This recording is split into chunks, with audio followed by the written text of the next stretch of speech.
Tonight on JG9 Live, we wrap up this triple header with an interconference battle between two teams squarely in the playoff picture. In one corner, the Denver Broncos, who after a 1-5 start have won 6 of their last 7 and look to get one step closer to snapping the second longest active playoff drought in the league.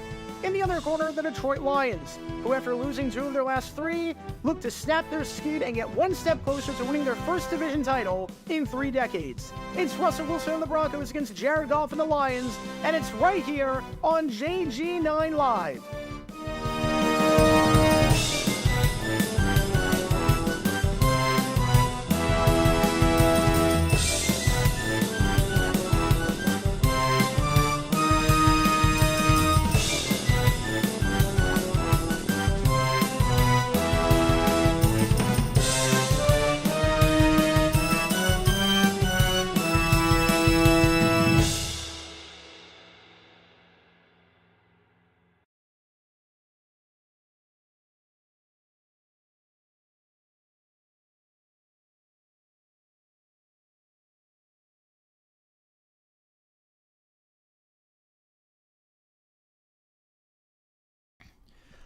All right, everybody, welcome to JG9 Live.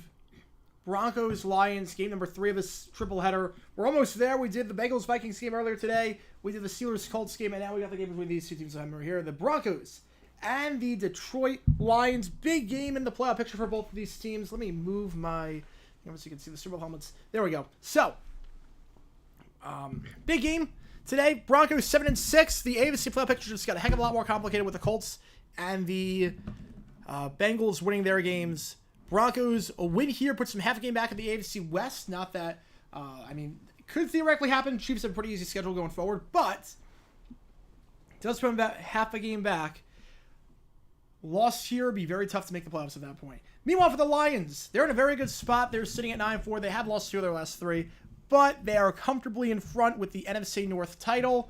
And with the Vikings loss today against the Bengals, a win here for the Lions, they get one step closer to their first division title in nearly 3 decades. Now, this is a Bears Machine Muhammad jersey.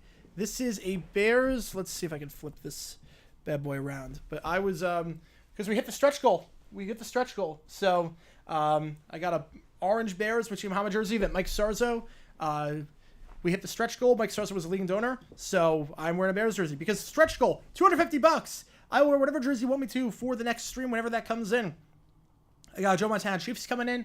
I got a Derrick Henry Oilers jersey coming in. So $250, I'll wear whatever you want me to. $1,000 on this stream, or $500 by one individual person, and we will do the Jaguars-Ravens game. It's going to be crazy, but as of now, we're not doing that game. Something crazy would have to happen. So, with that being said, thank you for tuning in. If you've never been to a JG9 Live stream before, how it works is like this. Ask me any questions you want in the chat. I will be happy to answer about anything and everything. If you donate, I get to your question right away. Otherwise, I just go in the order that I see the questions. I should also note that if you are a YouTube member, thank you for being a member. Thank you for being a fan of the channel. You got a lot of cool perks, but more specifically for the purposes of this stream, you get the benefit of getting some custom emojis that you can use, including the... Wait, that was not supposed to happen. Wait, did it not save? Hang on a second. Time out. The emojis should have saved. I had the Broncos and Lions emojis in. I'm not sure if they saved or not, but let me double check. We should have the Broncos and the Lions emojis in there. We don't. Oh, I must not have saved it. I must not have hit the save button. Rookie move on my end. So give me 60 seconds while I adjust that, so we can have the Broncos and the Lions emojis. That should not have happened. That was an error on my end, and we'll be fixing that shortly. And by shortly, I mean the next 20 seconds. I forgot that it doesn't auto-save when you want to make a change. So let me do that right now. Again, any questions for everyone in the chat, I'll be happy to answer. Again, right now the jersey I'm wearing is Machine Muhammad, a very good receiver on the Panthers and the Bears, obviously. So let me save this, get this in, and we'll be good to go. We got about 2 minutes before we start this game between the Broncos and the Lions, interconference battle. All right, here we go. Now let's save it, and now we're going to be good to go. Steelers got in the Christmas spirit by letting Rudolph throw the ball. Yeah, it didn't work, though. It did not work. They're all bad. They're all bad. All right, let's try this again. Let's try this again. If you refresh the page, it should work. I do not have any throwback Broncos helmets. It's kind of a bummer. But those are very expensive, very hard to find. So, Broncos logo, Lions logo, Denver logo, the old throwback Bronco logo, the D should be in. Kevin Harlan calling this game. So this should be a good call, at least. This should be a good call. All right. Yeah, it's an Oilers jersey. It's not Titans. I don't do Titans. It's an Oilers. I'll do Oilers. Fine with that. Hey, look, I'm rooting for the Titans tomorrow. When does Tomlin get fired? I don't think he's getting fired. He should, but I don't think he's getting fired. Will Ohtani perform well with the Dodgers? I don't see why not. I don't see why he wouldn't. He's one of the best players in the sport. He is the best player in the sport. I don't see why that would change. First time going to a Broncos game in your chat. You ready for this? Oh, I'm so ready. Thank you for tuning in. I was not expecting you to tune in for this, but let's do this. All right, now the Broncos logo, the Lions logo, and the Bronco and the Denver D logo are good. So we're good to go. So with that in mind, we're about to kick this one off. Broncos against the Lions. Game 3 of this triple header. A lot of orange in the stands, but a lot of blue as well. I can see it. Yeah, this is Machine Muhammad jersey. Let's go Lions from XP. Vote on that poll. Who do you think is going to win this game? It's a pretty even split right now. 52% of you riding with the Broncos. 48% riding with the Lions. I've got Denver winning just because their defense is playing lights out. Detroit's been kind of slumping lately. And I just have this bad feeling about this week that this is going to be a doomsday week for the Jaguars, where everything that could go wrong does. So far, I'm 2 for 2 in that, unfortunately. I had the Bengals winning, I had the Colts winning. So, let's see what happens here. Perna under the Broncos logo like I did with Tree and put the wheel under the Lions because they got cursed. Ooh. I might do that. We'll see. I might run out of room. if I do that. Forgotten Places live on YouTube. I did not know that. I was gone while in those 30 minutes I was away from my computer. But he's a good channel. Very good channel. Friend of the program. So go check his stuff out if you haven't already. Broncos are going to kick off to the Lions to start this one off. Game number 3. The final game of this triple header. 7-6 Broncos. 9-4 Lions. Lions with a win get one step closer to the division title. Broncos with a win are one of the top 7 teams right now. They're right in the thick of things. We're kicking off. Will Lutz kicking off. Lions fielded in the end zone, and it's going to be taken out. Here we go at the 5 to the 10 to the 15 to the 20, and brought out at the 22-yard line. So Detroit ball at the 22-yard line, 1st and 10. It brings Jared Goff out there. Last week, not a great game for him. 20 for 35, 161, 1 touchdown, 2 picks. Got sacked 4 times, so about 130 net passing yards. Pass rating of 54.6, one of his worst outings of the season. Now going against a Broncos defense that has played lights out as of late, forcing turnovers galore. Or the 25, Goff. Clean pocket all day to throw. Now flushed outside. Now looking to throw on the run. Just going to throw this one out of bounds. Nice coverage there by Denver. Goff had about 8 seconds to throw that ball, but couldn't find anyone open despite the clean pocket. 2nd and 10. 2nd and 10 on the play. Yeah, this Broncos defense playing a lot better as of late.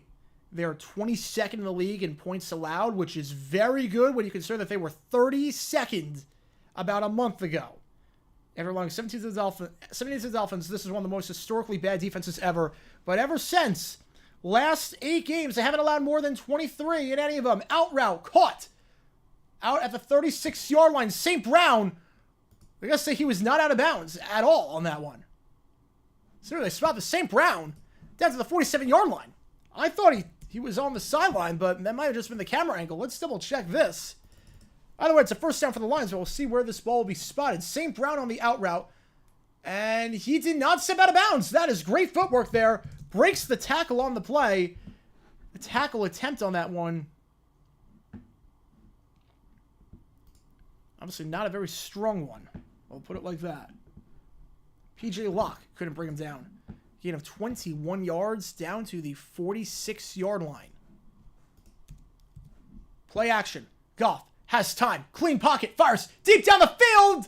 Broken up on the play. Nice tight coverage there. Intended target was Jameson Williams, former first-round pick out of Alabama. But the coverage there, nice tight coverage on the play. Coming from number 31, Justin Simmons. that his 8th pass breakup of the season. Jameson Williams, quiet day last week, was targeted twice, no catches. It's been a bit of a rough stretch for Williams. Missed a lot of last season with an injury and didn't really do a whole lot as a rookie. Started this season with a suspension due to gambling. Has not really done a whole lot this year. 2nd and 10. Checks it down to Montgomery. Montgomery tries to make a man miss, and he will go to midfield, brought down by Jonathan Cooper. So it brings up 3rd and 6. This game's on NFL Network. Is George Blanda the only player to play in 4 different decades? That's a good question. That's a good question. I would think so. I would think he is. Or might have been Did Fiegels play 80s, 90s, 2000s, 2010s? Fiegels might have done it. Fiegels might have done it. Wait, Vinatieri was out of the league by... Vinatieri might have done it. Out route, incomplete pass, intended for Montgomery. What was Vinatieri's last season? When did Vinatieri last play? 2019. He was close. He was close to doing it. 4th and 6. You're going to have to punt this one away. Why does the NFL promote gambling but suspend players for doing it? It's not hypocritical. Not at all. No, you can promote it. You just can't... You can't have the integrity of the game compromised. That's the one thing. You cannot have the integrity of the game compromised by players betting in the facility. I hope Perner can curse those teams. Curse the South. I need that. I need the Titans to win tomorrow, so don't curse them too hard. This punt is going to bounce out of bounds at the 11-yard line. So the punt there by Jack Fox, about 39 yards, no return on the play. Oh, they're still moving it up to the 15-yard line is where they're going to move it up. So a 35-yard punt, no return on the play. Again, big storyline for the Lions today. Michael Badgley is going to be the kicker. Riley Patterson, a healthy scratch. Patterson, not the strongest leg. He missed an extra point last week. Something to keep in mind as the game goes forward. Badgley is the kicker, not Patterson tonight. Healthy scratch. Broncos ball at the 15-yard line when we get back from commercial. 1st and 10 coming up. Feels wait till 09. Yeah. Yeah, Bud Steel hated gambling ads. He hated gambling ads. He feels you're going down a very slippery slope. Second time you mentioned John Carney. Yeah, favorite kicker. Carney did play... Wow, Carney did play 4 decades. I did not think he played 4 decades. I did not think Carney was 4 decades, but I guess he was. Pour your marrow on the Titans. Absolutely. Absolutely. Bucks have won against the Pistons as Detroit's losing streak. Oh my god. What is that? I don't know, 22 games? It's insane. Absolutely insane. I have streamed every game today. No game tomorrow unless we hit that crazy goal. Again, $250. I'll wear whatever jersey you want me to. $1,000 or $500 by one individual person. So if one person alone wants to get me there, I have no problem with that. Punter Mount Rushmore. Ray Guy, Shane Leckler. Man, after that, I have Sauerbrunn, maybe? Maybe Sauerbrunn? Man, that is tough. I honestly don't know. I honestly don't know.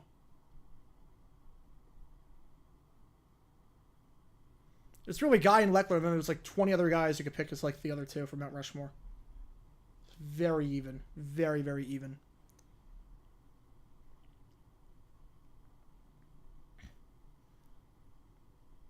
Carter's with the Chargers, but he got his... Yeah. 91 to 11, yeah. So that's 3 decades. Wait, that's 3 decades. Wait, that's 3 decades then. We'll go back from commercial. 1st down at the 15-yard line. Yeah, Pistons ownership is a mess right now. It's an absolute mess. The Broncos coming off a big win against the Chargers last week. Russell Wilson under center. 21 for 33 last week. 224, 2 touchdowns, 1 pick. The big storyline, can Jerry Jeudy actually show up? He had 6 targets, dropped 2 touchdowns essentially. Can Jeudy show up today? He's going to have a big game. He is out there right now, 2 wide with Sutton. 1st down, it's a handoff. Play action, slant route, caught! There he is!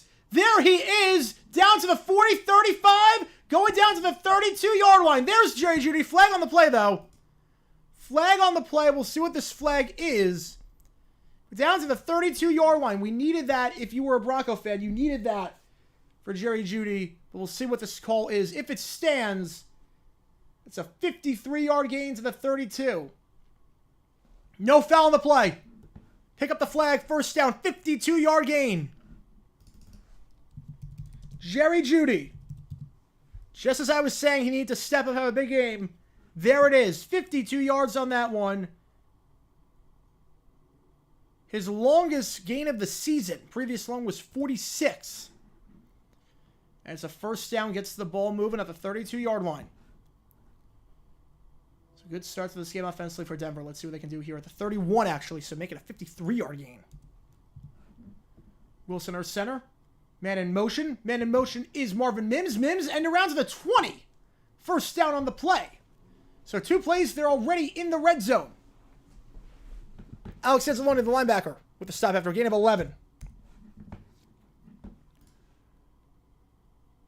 Marvin Mims is a play they don't really run a whole lot. Just the 8th rushing attempt for Mims this season. But ties his season high with 11 yards on that one. First down. Ball to 20. Wilson. Bubble screen blown up on the play. You got to look before you throw the one. Jaleel McLaughlin, the intended target. I'm going to say that was incomplete. It's actually probably better that that fell incomplete. It would have been a loss of 5 instead of just 2nd and 10. They try the bubble screen there. They try the screen pass to McLaughlin, and it just gets blown up. They had the numbers advantage, too. You had 2 cornerbacks on 3 receivers, not counting McLaughlin. That should not have happened. That should not have happened. McLaughlin cannot hold on. Again, probably for the best that he could not hold on.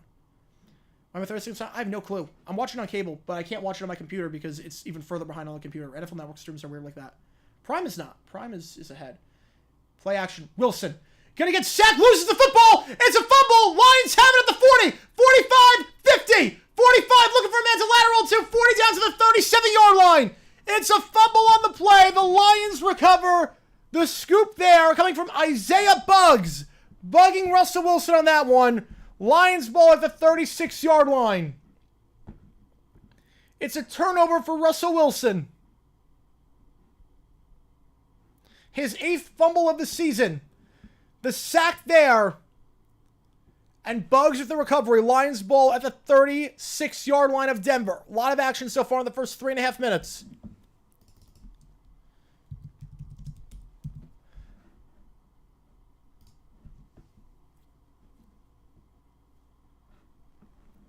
It looked like that was Melinfo on the stop. The Yukon safety, the former Yukon man, coming in from the secondary on the blitz to knock that one away. First down. It's a screen pass. Maybe a yard there for Jamison Williams. Nice documentary video today. Thanks so much, Jason. The Jake Scott bathroom comment make me giggle. Yeah, I mean, I had no problem with the Jake Scott comment. I really had no problem with that comment. It was just to show that he got fired before for raunchy language. He got fired before for that. I had no problem with the Jake Scott comment. I thought that was actually kind of funny. Harlan's great. No, Harlan's great. Yeah, the Ryder Staubach thing, that bad in 1978 and bad now. Especially in 1978. Yeah, the hip drop tackle, they can't ban that. It's already too subjective as it is to play defense. It's already hard enough. Montgomery down to the 31-yard line. 3rd and 5 coming up. Like, you expect these referees to be able to enforce what the hip drop tackle is? You expect that to happen? How? How are they going to be able to enforce that? They can barely enforce the rules as it is. So stupid. 3rd and 5. Well, the 31 had good field position following the fumble recovery by Buggs. Goff, empty backfield, they send 4. Goff has 7 in the pocket. He's going to get sacked, and now I don't think you can try a field goal. Be a 58-yard try from here again. Riley Patterson, not the kicker. Badgley is. He's got a stronger leg. The one thing he couldn't do there was take a sack, and now you have a decision to make. Loss of 9 on the play. Credit the sack on that one to DJ Jones, his first of the season.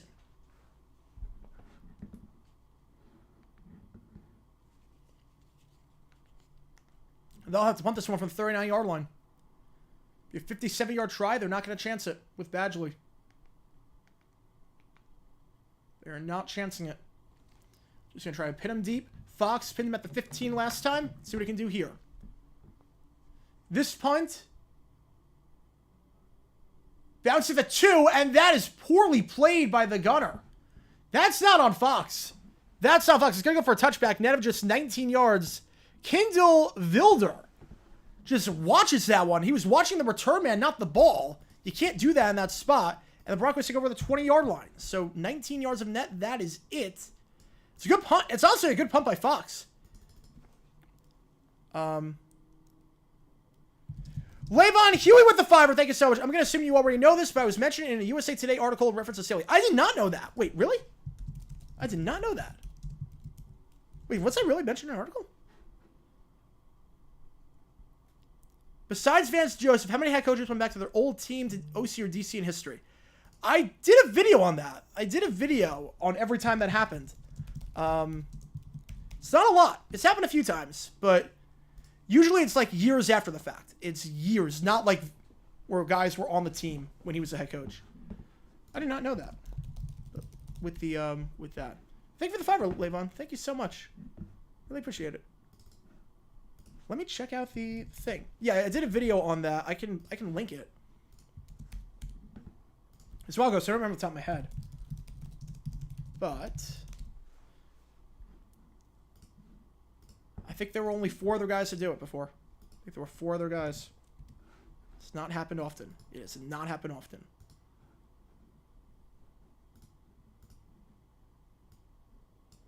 Past 24 hours. Past week, maybe?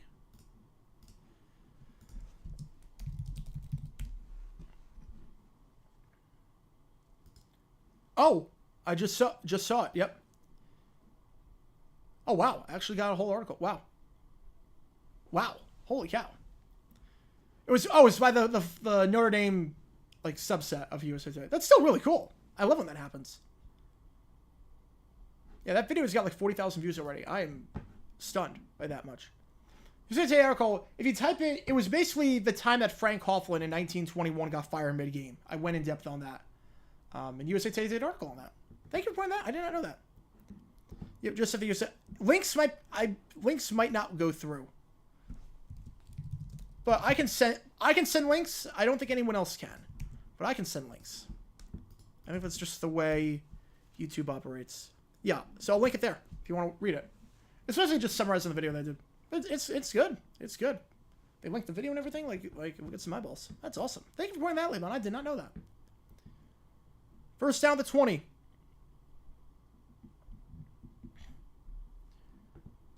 It's a handoff up the middle.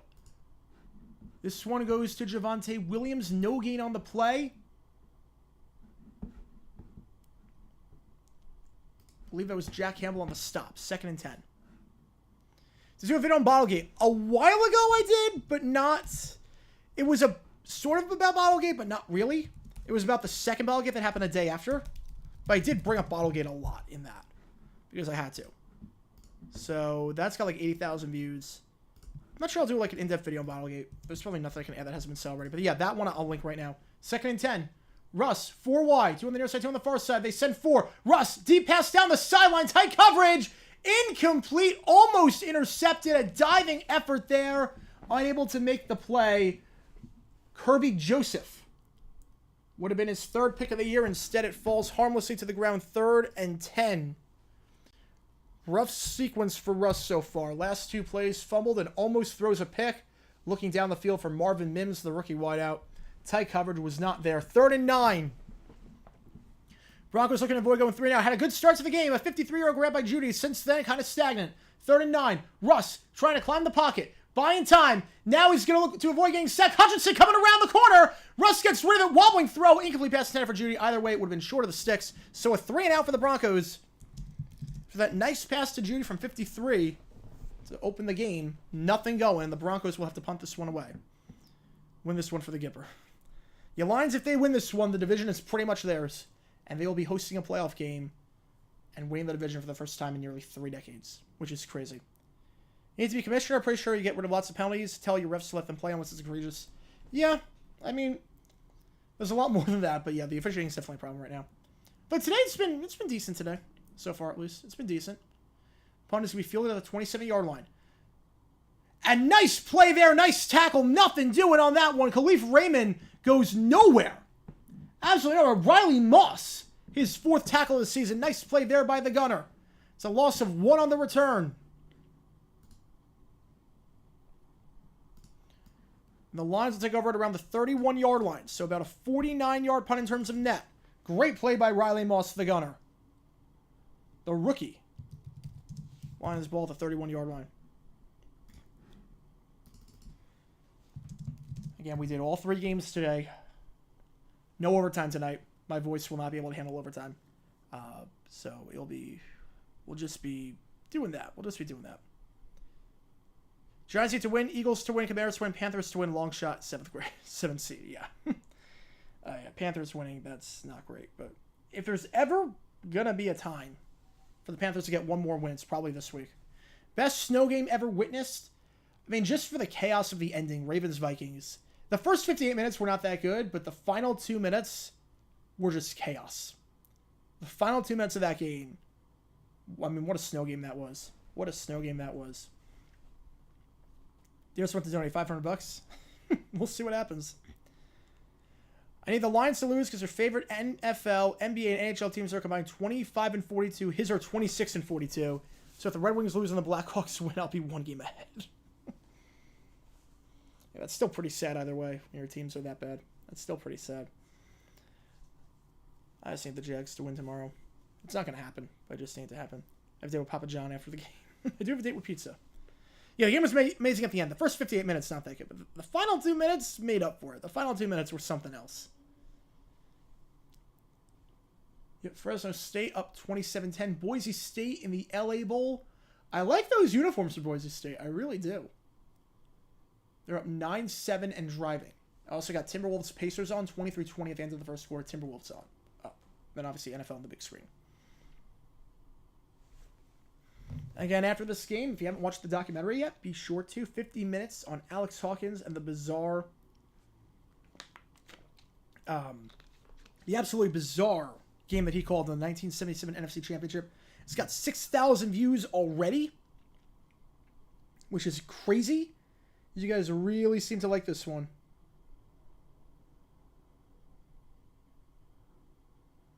So I like doing the documentary style.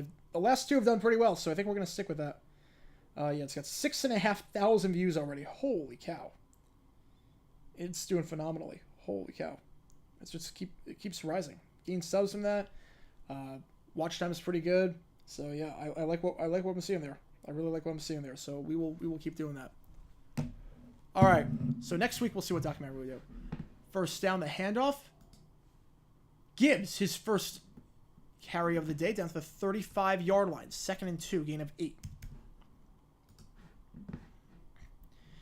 Gibbs 66 yards rushing last week. The running game was not that bad against Chicago. The one thing that was a bright spot for them in that game, running game, Montgomery and Gibbs each had 66 yards, 21 carries. So they're averaging about 6 yards a carry in that game. Running the ball was not the issue. 2nd and 2 at the 35-yard line. Gibbs, the first-round pick. Gets the ball again. Has a hole for a first down at the 40. Still going down to the 45. Brought down the 46-yard line by Jaquan McMillan. Gain of 11. So 2 carries for Gibbs. About 19 yards so far, but there's a flag on the play. Holding on the offense, so take it back. Take it back. 2nd and 12. So a first down, they're going to call it on Tyler Glasnow, it looked like. Or Graham Glasnow, I should say. I was thinking baseball for a second. Let's see, was that hold? Yep, he definitely a hold. Definitely a hold there. We're having a whole lot of shoulder pad on Zach Allen. The disruptive defensive end. He's got 8 tackles for a loss this season with the Broncos. 2nd and 12 now. Goff as the Broncos send 4. Goff, first screen not there. Now to adjust over the middle of the field. Wide open catch made by Jamison Williams down to the 40. So no harm done. Gain of 15 yards. First down on the play. And Williams hasn't done a whole lot this season. 13 catches, 195 entering this game. He's now over 200 yards on the season. I think they expected a lot more out of him. But Lions have it at the 40-yard line after that 15-yard gain. Nice play by Goff, going through his motions, going through his reads, found Williams on that in route. Now marking at the 39-yard line. First down. Play action. Goff. Sideline shot, wobbling throw, but caught. First down on the play. It's Khalif Raymond. Give Raymond the catch there. He had 3 for 15 last week. Longest catch last week was 5. This one going for way more than that. Gets him into Bronco territory at the 49-yard line of Denver. About 14 yards there. So, Lions have gone to plus territory all 3 times. All 3 drives today they've gone to plus territory. It's capitalizing on that that's been the issue. But we'll see. First down. The give to Gibbs. Gain of 1, maybe 2 yards on the play. Jonathan Harris on the stop. 2nd and 8. Spaghetti at who gets spaghetti at McDonald's? I didn't even know they had spaghetti. Was this back in like the 70s when it was like fancier? Or it's like one of these international McDonald's? They made McDonald's pizza. I know that. That must be terrible. If you're going to McDonald's for anything but fast food, like, oof, like, just go somewhere that actually serves spaghetti at that point. 2nd and 8. Goff. Broncos send 5. Pressure coming. Gonna check it off to Gibbs. Gibbs has to make a man miss to get back to the line of scrimmage. He will not lose his 2 yards on the play. Tackled out of bounds there by Fabian Moreau, the UCLA man. 3rd and 10 coming up. Lions go roar. Kitty go meow. Kitty go meow. I cannot imagine John Anna calling USC. I cannot. UFC. I can't imagine that. 3rd and 10. Again, 3 drives in plus territory. No points so far. Let's see what happens here. McDonald's pizza was early 90s, so that makes sense why I never had it. I know it existed. I never had it. 3rd and 10 for the loss of 2. Goff. Broncos jumped in the neutral zone, but Lions don't move, so we resume with 1 on the play clock. Broncos send 4. Goff. Clean pocket. Fires. Deep shot down the field. Overthrown. Intended target Jameson Williams. And the Lions have to punt for the 3rd time today. So 3 drives in plus territory. And all 3 times, they've had to send Jack Fox out there to punt. Last punt went into the end zone for a touchback, though, was not Fox's fault. We'll see what happens on this one. Goff had Williams, coverage by Patrick Surtain, and it looked like Williams just couldn't track the ball. I'm not even sure that was overthrown. I think Williams just couldn't track the ball. Like he thought that was coming inside, and instead it went outside. Fox on to punt. This one going to be fair, caught at the 16-yard line. It's not a great punt there by Fox. Just 33 yards of net. The numbers will not look great for Fox today. 3 punts in plus territory. The average starting field position for the Broncos is around the 18-yard line. It's obviously not that good. Broncos take over the 17 after the fair catch. Net of 32. First down when we get back from commercial.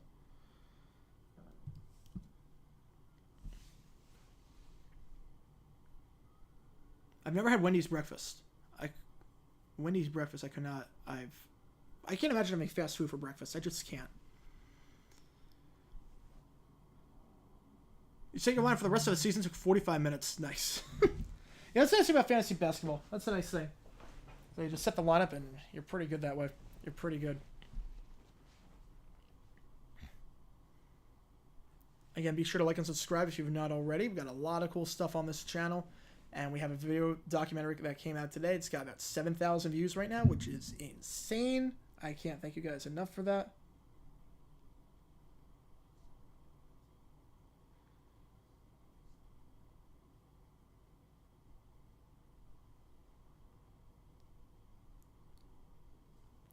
So nothing game right now. 3 drives for the Lions, 3 punts. The Broncos, 2 drives for them, a 3-and-out, and a fumble. McDonald's better than In-N-Out. I mean, I'm not a burger guy, but I do like McDonald's hotcakes. So for that alone, I'll say McDonald's is better. McDonald's breakfast is great. McDonald's breakfast is great.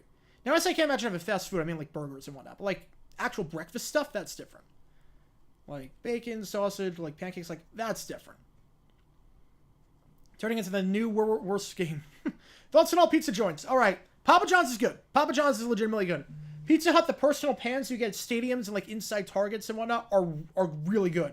The bigger the pie gets, the worse it is. The sausage cheese ratio, it's not there. It tastes very bad. Used to be a lot better. Now it's very bad. The rest of the chains stink. Every other chain stinks. So I like Papa John's, and I like Papa John's, and I like Pizza Hut, the small personal pans. Everything else, no. How's it going, FFB? Welcome to the stream. Welcome to the stream. I mean, when you're called Burger King, you got to be good at burgers, so that makes sense at least. All right, first down for the Broncos at the 17-yard line. I think In-N-Out, the reason people love it is because it's only a West Coast thing. So it's more a scarcity thing where you go to the West Coast, like, oh, I got to try this burger. I think that's why. You had to finish Christmas shopping. It was 13-7. When you got back, it was 27-13. Yeah. It's not a good game for the Steelers. Not a good game. Handoff, Javonte Williams. Gain of 2 down to the 18-yard line. 2nd and 8 coming up. Javonte, 17 carries, 66 yards last week, and a touchdown. Averaging somewhere around the ballpark of 4 yards a carry. Solid game for him, all things considered. 1-2 punch of McLaughlin and Williams. A big reason why the Broncos have clawed their way back into the thick of things in the AFC picture. 2nd and 8. Judy lined up at wide. Sutton lined up on the near side of the field. Now they adjust the play. Russ with Javonte in the backfield. Under center. And whatever they adjusted it to, there was a miscommunication. They somehow got 4 out of that. I don't know how. Russ went to the wrong side.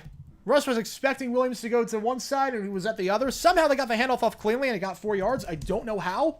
A busted play gets 4, but they were clearly not on the same page there. Yeah, West Coast is fun. West Coast, best coast. I love it out here. The scenery is gorgeous. The weather is awesome. The scenery is gorgeous. Like, this area, like, I love it. I'm never leaving. Barring anything crazy, I'm never leaving. I love it out here. Like, I like not having to deal with rain. It's awesome. You don't realize that until you go somewhere that has rain. It's like, oh, this kind of stinks. 3rd and 5. They send 5. Russ, drag route, caught, short of the sticks. Marvin Mims, the intended target. Flag on the play, though. As it stands, it's a gain of 4. See what the call is here. False start, so the play never should have happened in the first place. So I don't know why the play was happening. Never should have happened, but either way, 3rd and 9. They get false start on the play. And yeah, that's a false start there by the tackle Mike McGlinchey. Clear as day, I don't know why they didn't call it at the start. I'll let the play out, but either way, 3rd and 9. Like, I was at Kansas City and it rained both days, and I'm like, this kind of stinks. Like, why? I hate the rain. Like, anytime I go to a place that doesn't rain, like, sweet, sign me up. All right, Mims in motion. 3rd and 9. 3 wide. Russ accept line sent 4. Russ has to get rid of it, has to avoid the sack. Does for the moment, now fires on the run, and that is caught by Sutton. Sutton stays in bounds as a first down on the play. It looked for a moment like the Lions had him wrapped up in the backfield. It looked like Bruce Irvin was going to have the stop. But Sutton, able to keep the feet in bounds, never stepped out at any point. Yeah, Bruce Irvin almost had him, but Russ escapes. He keeps the play alive. Sutton stays in bounds the entire time, and it's a first down at the 40-yard line, gain of 23 yards. Cortland Sutton playing at a Pro Bowl level this year. Plays like that are exactly why. Nice play there by Russ to escape, though. Handoff goes to Samaje Perine. Gain of 5. 2nd and 5 at the 45-yard line. Sutton has played phenomenally this season. He's now at over 700 yards, 10 touchdowns this season. He has been a menace down in those big 3rd down or touchdown spots. He's been incredible for Denver. Absolutely incredible. East Coast rather than West Coast? I don't know. I lived on the East Coast. So I'm not crazy about it. It's a bad time. That's really all it is. It's a bad time. Handoff, Javonte. No gain on the play. Gets back to the line, but that is it. 3rd and 4. The problem with the East Coast, they have to wait for everything. Like, yeah, like, I like being able to just roll out of bed and everything is on. Like, you roll out of bed and then the games are on. I hate the East Coast where you have to wait and your whole day, like, waiting for the Jaguars to play 8 o'clock on the East Coast, it stunk. I like having the rest of the night to do whatever you want. 3rd and 4. Catch, and then loses the football. Now they're going to say incomplete. Now they're going to say it was an incomplete pass, never made a football move. Adam Troutman, the former data man, the former Saints player, came over with Peyton. Troutman never had possession of that ball. So good call, incomplete pass, but the Broncos will have to punt this one away. So the Broncos do move the ball down the field at the very least. They'll be able to flip the field, but they will have to punt this one away. Helmet to helmet? Yeah, they did not call helmet to helmet there. They did not call helmet to helmet. Who would I most like to have appear with me on a live stream? I mean, Grossi would be awesome. We have good chemistry already. I mean, we've done shows together, so I mean, Grossi would be great. Yeah, games being over by 9 is awesome. Like, just have the rest of the night do whatever you want. It's amazing. This punt is going to be going into the end zone for a touchback. So, good sell there by the Lions on the returner. Dixon, not the best of punts. Lions will take over the 20-yard line after a net punt there of just 34 yards. Like, for, like you're telling me, like, I can watch games and then afterwards go out to dinner or, like, go out somewhere? Like, that would be amazing. That's amazing. East Coast, everything's closed by that point. Plus, like, the sun goes down. Like, I guess it depends on where you are, but you gotta worry about hurricanes on the East Coast, and weather's not great.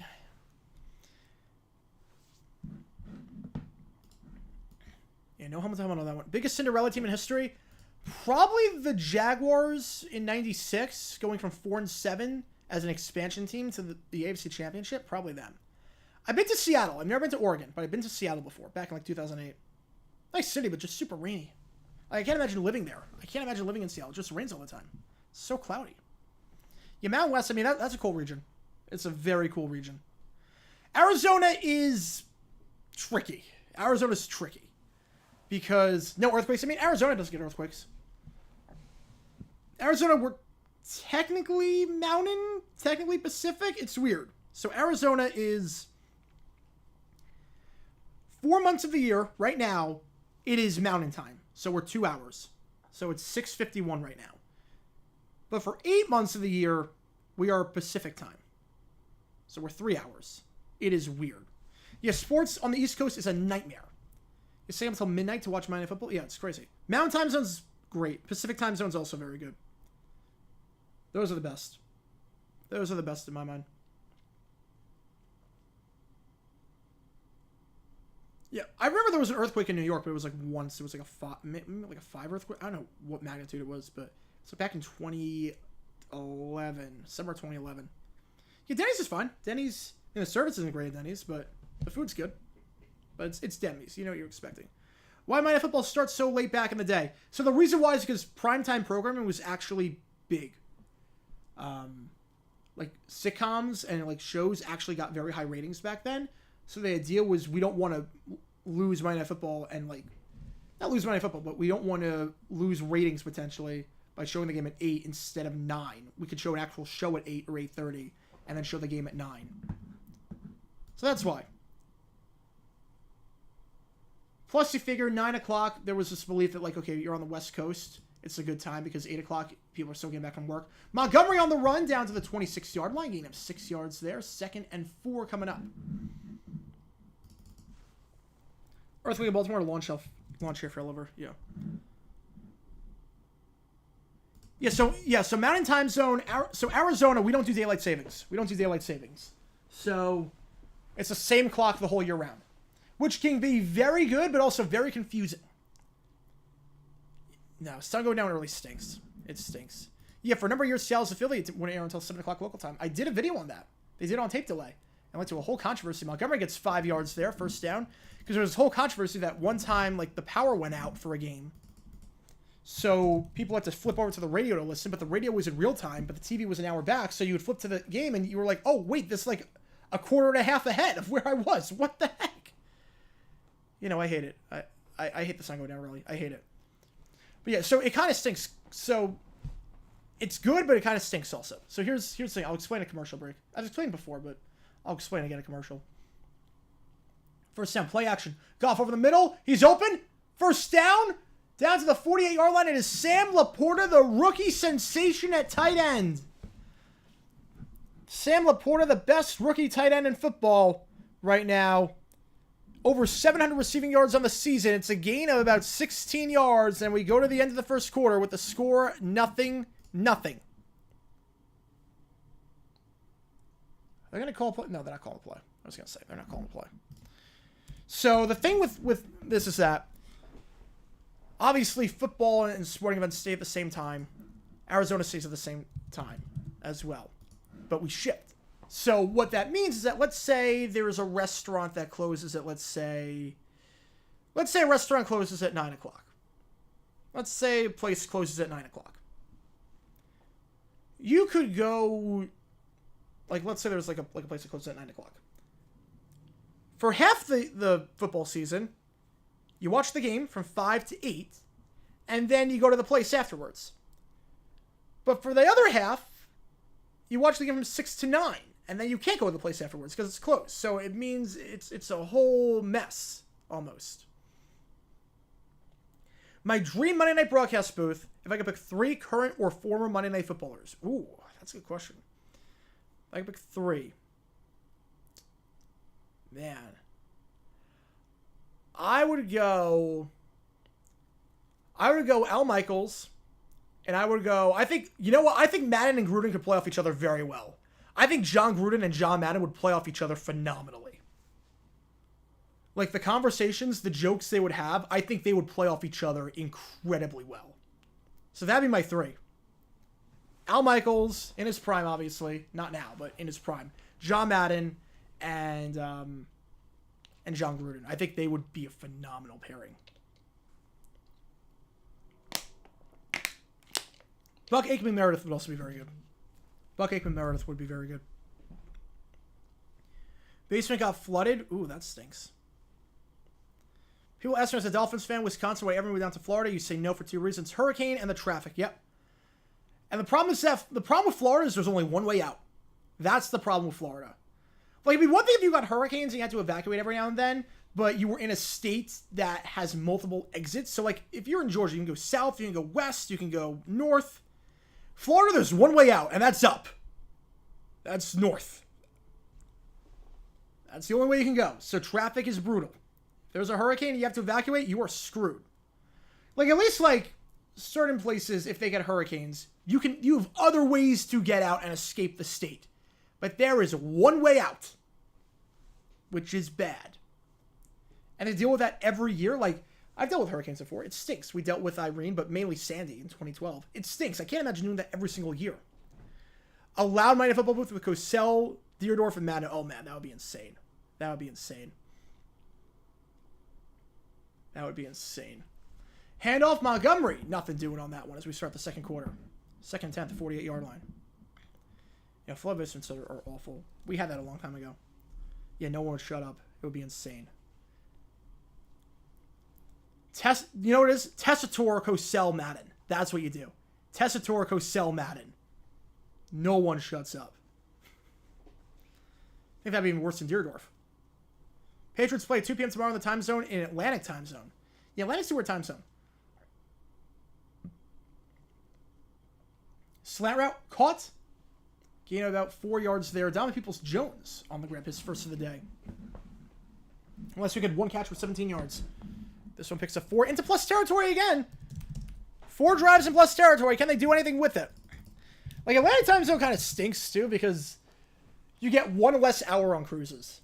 Like, the hour that you skip ahead, you're sleeping, but then you lose an hour and you have to get up when you go from the Atlantic to, like, Miami on a cruise. It stinks. You lose an hour of sleep on a day that already stinks. Leaving the cruise is, like, one of the worst days. 3rd and 6, Goff Laporta. Second catch of the drive. First down, gain of 8. OJ was Monday night. He was terrible. DG was in NFL booth. I mean, he doesn't watch the games, so he would read Wikipedia. Here's what he was to do. Goff to Laporta. Gain of 8 yards. Catch made by Samuel Joseph Laporta, born January 12, 2001, is an American football tight end for the Detroit Lions of the National Football League. Yeah, that's what we would do. That's what we would do. Yeah, Tess, he just got excited over too much. He also had to carry that booth because that booth was terrible.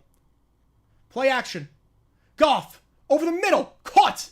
Gain of 20, maybe 21 yards on the play. Josh Reynolds in the red zone. So back-to-back big passes by Goff, and the Lions are moving the ball down the field. Last video was absolute cinema. Thank you so much. I love doing that documentary style. I think I'm going to do that every week. I'm going to try to do that every week, where once a week on Saturdays, I'll drop a big documentary. Tessitore winning OJ Nightmare Booth? Yeah, I would say so. I would say that's probably the Nightmare Booth. First down. Goff in the flat. Caught Laporta, his third catch of this stride. Breaks a tackle. 10, 5, bowls his way in. Sam Laporta is in the end zone. His 7th touchdown of the season. And Sam Laporta, a gain of 19 yards on the score. Why is NFL Network not adjusted the scoreboard? He's clearly in the end zone. Touchdown, Detroit. They still have not adjusted the scoreboard. I don't know why. Sam Laporta wide open on the far side of the field. And the Lions strike first in this game on an 80-yard drive. Laporta running a drag route. No one accounting for him. And Sam Laporta, his 3rd catch of this drive. Extra point for Badgley, the new kicker today. Again, Patterson, healthy scratch after missing an extra point last week. It's good, 7-0. So the Lions strike first. Kitty goes meow. Absolutely, roar. Videos about sport law? Oh, absolutely I would do it. If it applies. I mean, I've sort of done some about that. I've sort of done some videos, like, tying sport law into it. Yeah, those would be fun. Those would be fun. Problem with sport law is that it's really just the law that involves sports. It's not like a specific thing. That's the problem with sport law. So, like, let's say you do, like, you do tax law. All right, you study the tax code and you do just law on taxes. Real estate law, you study everything about real estate. Sport law encompasses everything. It encompasses mergers, it encompasses monopolies, it encompasses contracts, it encompasses everything. So it's really 7 or 8 different things in sport law, which is the tough part about it. Sport law is really just, here's all these cases that happen to involve sporting teams.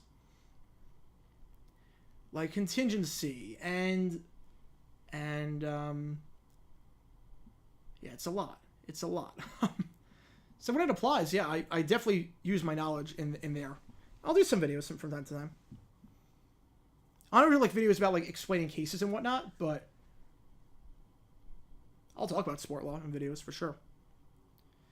I'm very surprised they starting Case Keenum over Davis Mills. Why would Mills be your number 2 guy if he's not going to start when Stroud goes down? It doesn't make sense. Worst color commentator, Eisen or Romo? I mean, Eisen's play-by-play, so he's not color commentator.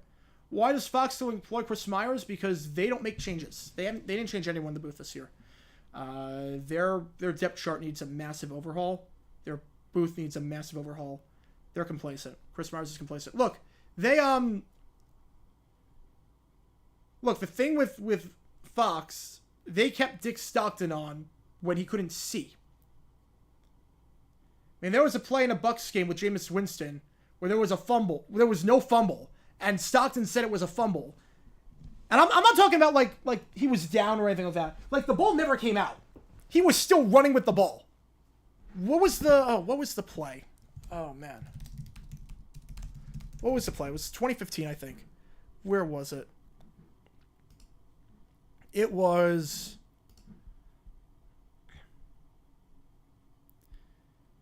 Falcons Bucks 2015.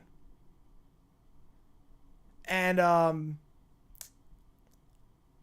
he never lost the ball. And he called it a fumble.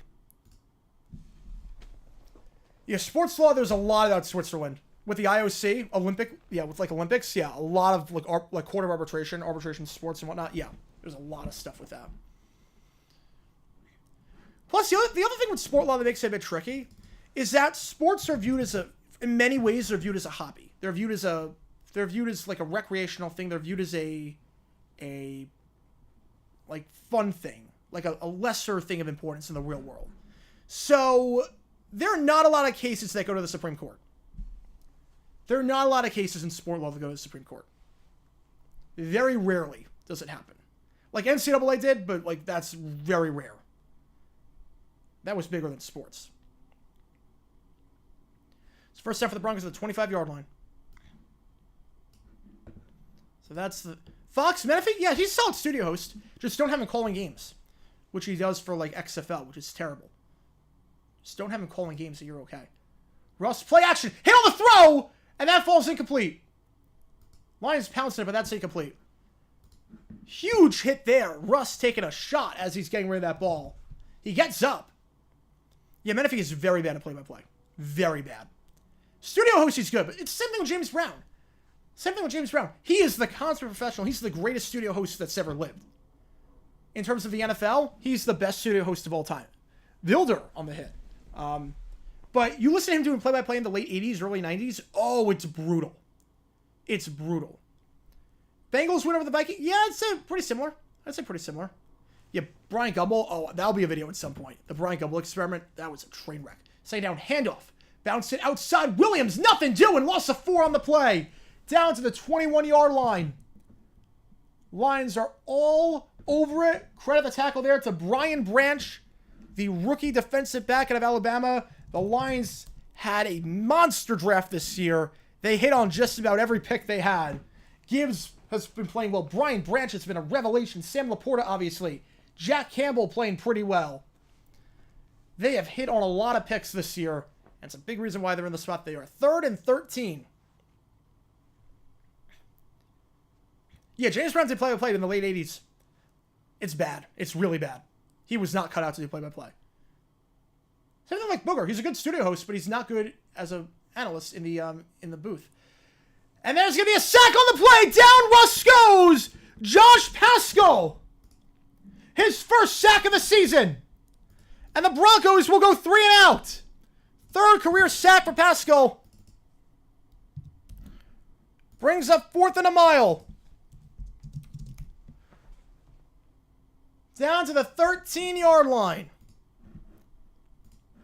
The offensive line for the Broncos has not been great so far in this game. Russ taking 2 big shots on that one. It's a good punt by Dixon. Fielded at the 34-yard line on the bounce.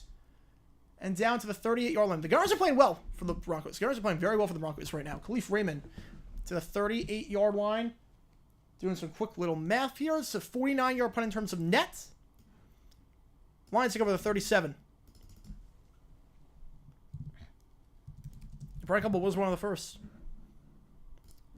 Fox was nuts letting JB go. Yeah, I don't get it. There must have been something with the negotiations. There must have been something because JB's awesome.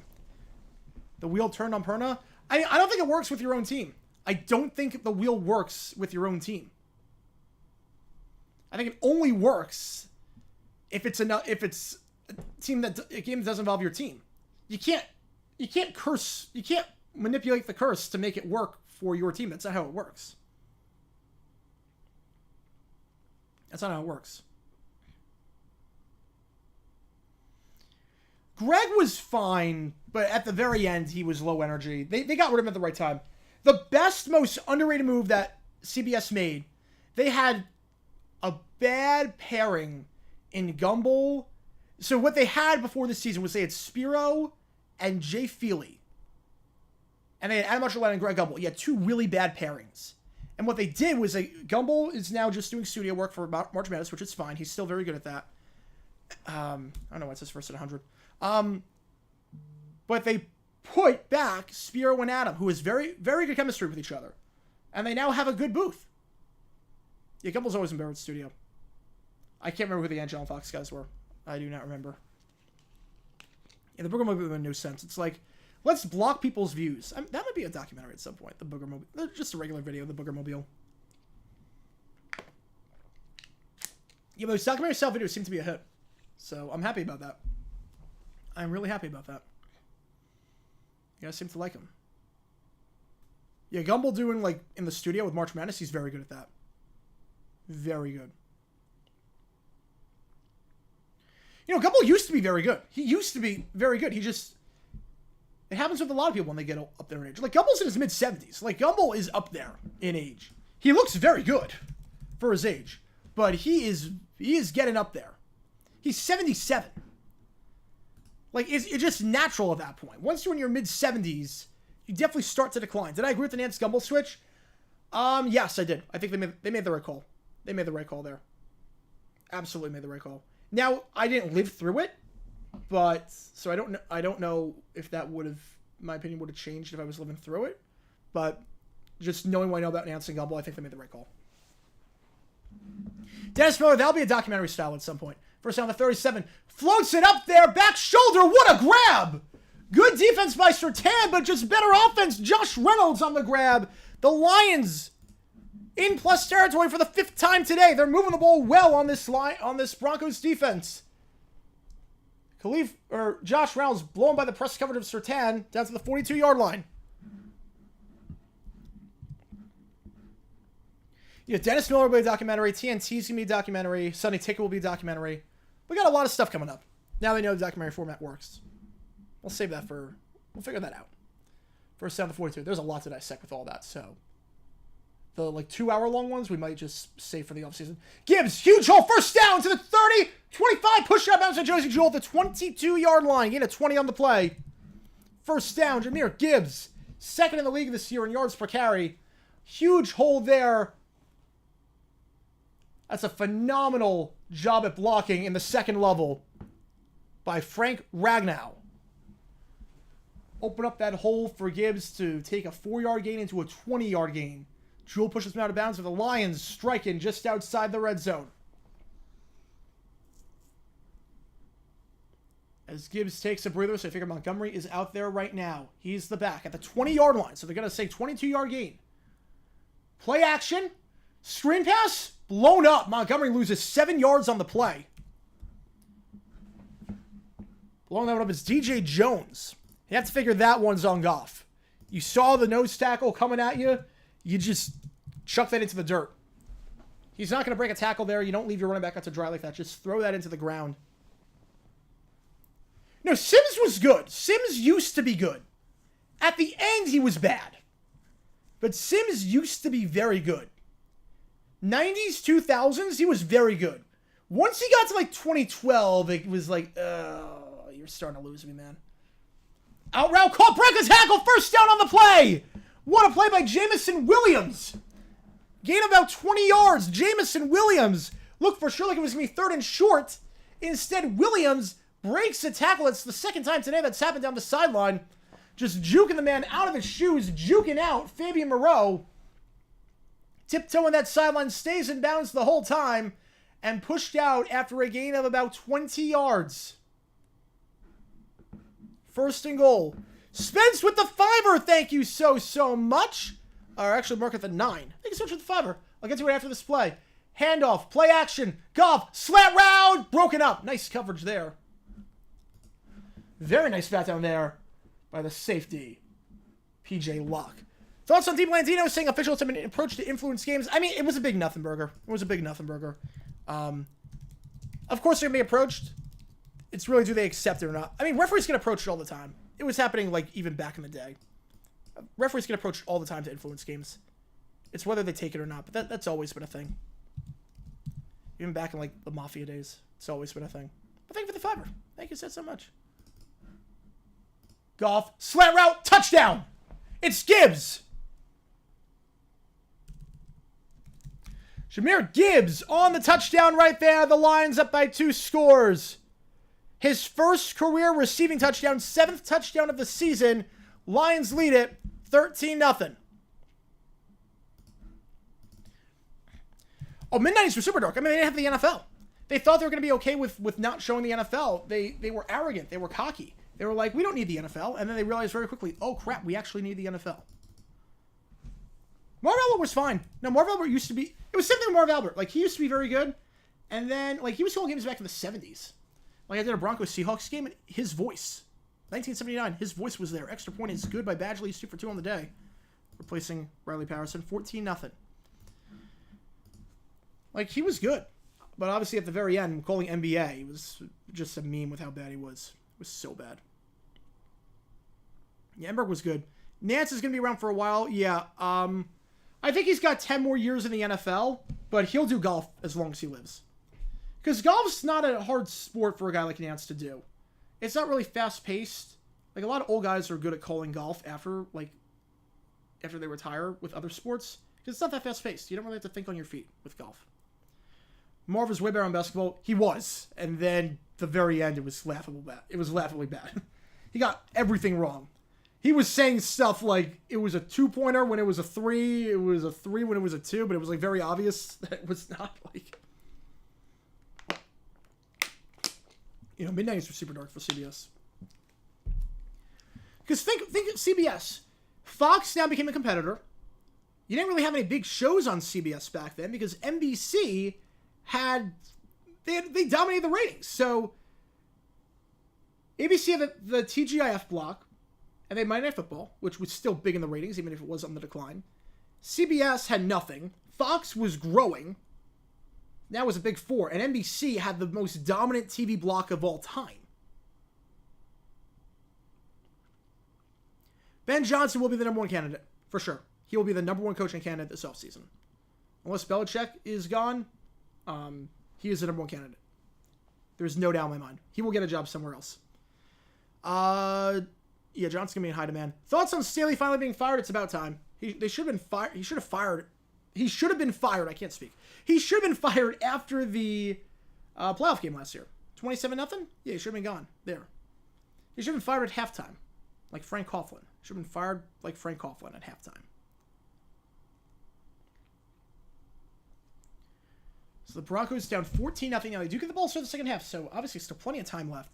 We've seen comebacks before again. This day has been about comebacks. The Bengals were down by 14. They won that game. The Colts were down by 13. They won that game. CBS had Jag in 60 minutes. Oh, I see your point. And 60 minutes works, but it's like it only works. Like, doesn't only work as a lead-out program, but it helps when you have the lead-in program as the NFL. James Brown left Fox for CBS so he could be closer to his home base. That makes sense. That makes sense.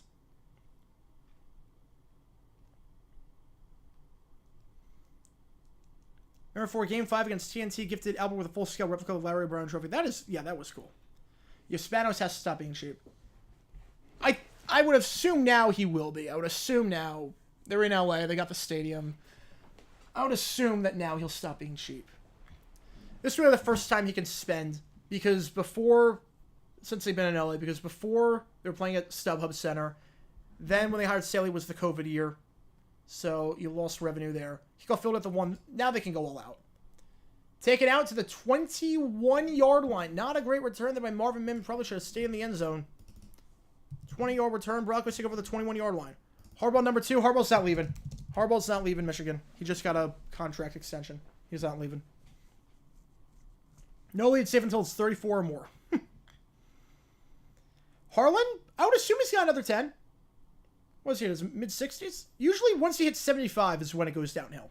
So I assume he's got 10. 60 minutes live? I mean, I know people that do. I watch it live in the summertime because Big Brother comes on right after. So I watch it for that. But first down the 21-yard line. Rust under center. He's got a swing pass. It's caught by McLaughlin, but McLaughlin breaks the tackle to the 25, bowls his way to the 28-yard line. Nice run there by McLaughlin, gain of 7 yards. Broncos have gone 3 now. Their last 2 drives need something here after back-to-back touchdowns scored by Detroit. I mean, Chargers head coach, I think Belichick would work well. I think, but I don't know if he's going to be the. I don't know if he's going to be. He's going to get the. I don't know if he's leaving the Pats. I don't know if they're going to get rid of him. We have an injured line. It looks like on this play. Trying to make out who it is. As we put on the California-Texas Tech football game. So we got a commercial break right now. 2nd and 2.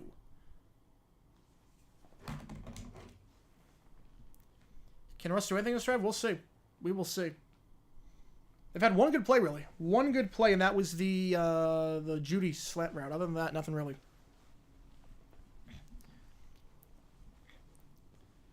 Spanos been playing $20 million. I don't think he will. The only thing is that now I think he could spend. Now I think there's no excuse with the stadium. There's no excuse with COVID year. Like, there's no excuses anymore. Plus, Spanos is 73. He's got to know time is running out. Like, he's got to know, like, just statistically speaking, usually once you reach a certain point, you're like, oh, I'm going to die soon. I need to see my team win. You get very desperate, And money's not really an issue. Time is the big issue. Like, Spanos is on the older side of things. Spanos is going to be 74 next season. You don't know how much longer he's got left. Just like, the average age in America is like 77 in terms of when you die. It's like 77 years old. So if you whiff on this hire, that's 3 years wasted. And now you're going to be 78 when you make your next hire. And at that point, you're playing with fire at that point. So I think if there's ever a year for Spanos to spend,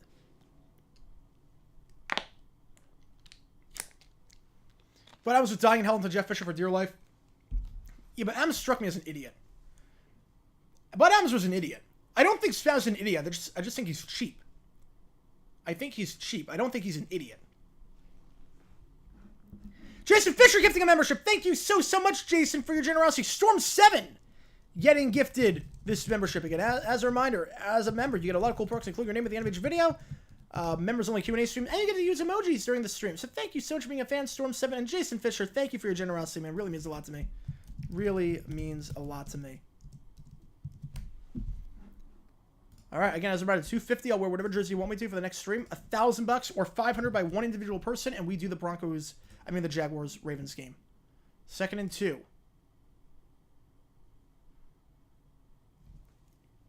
Yeah, like, Spanos is clearly business savvy. I don't think Spanos is an idiot. I think he's just cheap. McLaughlin, gain of just 1 on that one, so I'll bring up 3rd and 1. Like, that's the thing. Like, there's a difference between being cheap and being stupid. You can't fix stupid, but you can fix being cheap. I think now that Spanos has... Like, before he was... Like, the last few hires, again, they were playing no clue where they were going to be. They were going to pony up a lot of money, moving to LA. 3rd and 1. He might be short. He might be short on this. He's going to be about half a yard short. We'll see what the Broncos do. They leave the offense out there. I think it's going to bring up 4th and 1. Yeah, he's cheap and greedy. It's almost like the Tigers. Like, when their owner was dying, like, they made a final push. It's like, okay, I am about to die. Like, I need to see this happen.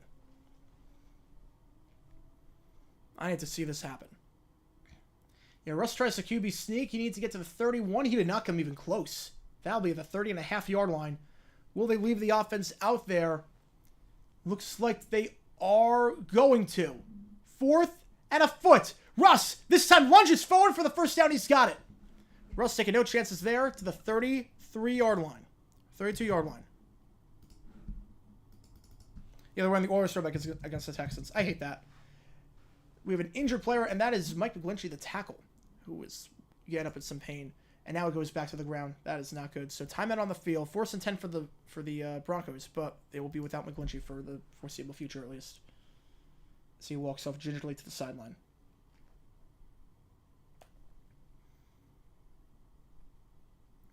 Yeah, I think the NFL should step in and say, look, you can wear the Oilers throwbacks, you just can't do it against the Texans. I hate that. Because, like, if you're a Houston fan, you had to root for the team in the creamsicle in those Oiler jerseys, and I have to root against them? Like, no. That should not be allowed. The NFL should step in and say, look, you own the history, you can wear it, just not against the Texans. That's not fair to their fans. It's a slap in the face. Vrabel, I think he's got one more year. I think the Dolphin game saved him. I think he's got one more year. Because I think the idea, at this point, is for Vrabel... Will Levis has shown enough that he can be the guy in 2024. If he's not the guy, you have a new coach, you have a new quarterback, and you clean house full slate. But right now, like, I don't know if you fire Vrabel, what that job situation is going to be like. Gain of 2 on that one. 2nd and 8. Just because you got a coach, and now they might be tied to Will Levis. I'm not sure you want to be tied to Will Levis. I think you're going to ride with Vrabel for another year. And if Will Levis isn't the guy... You find that out in 2024, and then you clean house, so you can go from there in 2025. Houston fans weren't going to the Oilers games because Adams said he was moving the team. They weren't going to Oilers games at the end because they were a lame duck team. They weren't going at the end because they were a lame duck team. The Astrodome was a rocking place in the 70s. Catch there by Williams. Bottled up in the flat. Loss of 2. 3rd and 10. Like, if you told me, like, if I could travel to any atmosphere, back in time to any atmosphere for an NFL game, give me the Astrodome in the Love You Blue era in the late 70s. That place was rocking. Oh, DJ Reader's out for the season? Oh, man, that stinks. That's a big blow. 3rd and 10. Like, I can't blame the fans for not showing up after Bud Adams held a fire sale, got rid of the entire team after 93, and then said, oh, yeah, by the way, we're moving. Like, I'm not going to blame a fan base for not showing up in that case. 3rd and 10. Russ, they set a safety blitz. Russ has to get rid of it. Hit on the throw. Out of bounds. Incomplete. Intended target, Jerry Jeudy. The safety blitz. A phenomenal game so far by Melon Foe. A phenomenal game for the Syracuse safety so far. He has been forcing a ton of pressure. 4th and 10. You're here for 3 seconds. I give the sub. Nice. Nice. Yeah, memberships are weird like that. Memberships are weird like that. Thank you for being a fan, and thank you for being supporter of the channel. Really appreciate it. 4th and 10. The punt. Fair catch at the 18-yard line. So the punt there by Dixon. Goes to the 18. Lions are going to start the drive inside their 20. 50 yards of net. 50-yard punt. Good punt, all things considered. Down to the 18-yard line. Lions have scored on their last 2 drives. They've gone to plus territory all 5 drives so far today. They can score here. It would be a 3-score game, and things would be getting out of hand very quickly. When the Cards announced their moving to Arizona, Busch Stadium was a ghost town. You went to one of those games, it was maybe one of like 20,000 people in the stadium. Yeah. It's also compounded by the strike. Like, it was just a bad time. Losing plus strike plus moving, like, that's sad that, like, 27 years you can never see your team win a playoff game. They come in 1960, leave after 87, and you never see them win a playoff game. It's insane. Texans fans boo Titans. Oh, easily. Oh, it's not even close. They'll boo them. Handoff up the middle. This one going to Gibbs, it looks like. Montgomery, actually. It was Montgomery on the carry. Yeah, they're booing him. 100%. Yeah, Rares Davis saw Aaron Brooks coming off a career worst season. Andrew Walter were the answer. Yeah, Al Davis lost a lot by the end of it. Very good owner back in the day, but by the end, he was losing it. He was losing it with some of those draft picks. Yeah, I mean, it's too late now. The NFL said they can wear him. It's too late now, but I hate that. I really do. I hate it so much. Oh, they'll chance some expletives. Of course they will. They rush 4 first down, but he runs backwards. That's a dumb play to run backwards. Have the first down. Now I think it's going to be marked short. Not around St. Brown. Second grab of the day for him, but I don't think he's got the first down. He had the first, and then he ran backwards to try and get some yards. We'll see where they spot this. So he catches to the 30, and then he runs backwards and gets tackled at the 27. I'm not sure he's got the first. They're gonna give him a very generous spot, actually. 1st and 10 at the 29-yard line. He ran backwards. I don't think that was forward progress. I think he ran backwards, but they are gonna give him that spot. Play action. Goff fires as he's hit. Drag route almost intercepted. Coverage on that play coming from Moreau. 2nd and 10. 08 Lions, 17 Browns. Oh, definitely the 17 Browns. Their defense was actually halfway decent. They played a lot of close games, too, that they should have won. The Packer game, the Titan game. The Lions were not that good in 08. I mean, the Lions, there was not one game where you ever thought they had a chance. So right now, bowl game-wise, Boise State up on UCLA. Cal up 7-0 on Texas Tech in the Independence Bowl. We just started that one. 2nd and 10 at the 29-yard line. Goff over the middle. Slant route caught. St. Brown. 3rd catch of the game. Into plus territory. 6 drives. 6 times in plus territory to the 42-yard line of Denver. Gain of 29 yards for St. Brown. And the Lions are moving.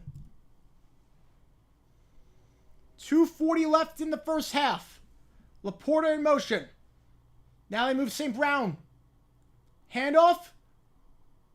Bouncing is Montgomery to the 35-yard line. Gain of 7. We'll see if they call another play before the 2-minute warning. They don't have to. We'll see if they do. We got about 100 people in the stream right now. This is awesome. Thank you guys so much for tuning in. They don't have to win out to make the playoffs, but 10-7 probably gets you in. 9-8 would be tough. 9-8 would be very tough. And 8-9, absolutely not. We have a stoppage on the field. Broncos call a time. Really? Do you really want to call a timeout there? With 2:14? Maybe an extra 4. Like, let him get the first down at first. I'm not sure about that. I guess they want the ball.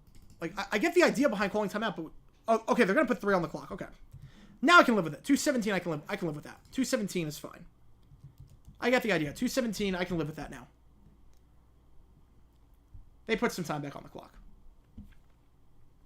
Joe Buck taking over Pat Summerall. I mean, at the time, like, Buck was not good at the start. The first decade, he was not good. And then he loosened up, got more chemistry with Aikman, and now he's the best in the business.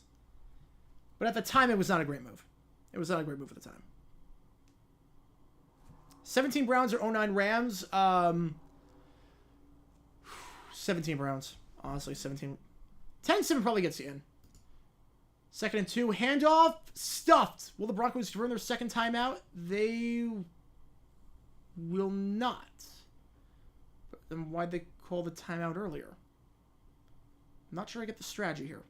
So you call the timeout first, but then you don't call the timeout at the very end? We'll see. 3rd and 1. Because you have to remember also, yeah, it's a logjam right now in the AFC. But you have to remember that the Bengals and Browns, they play each other the final week of the season. The Texans, Colts, they play each other the final week of the season. So some of these teams are going to lose to each other.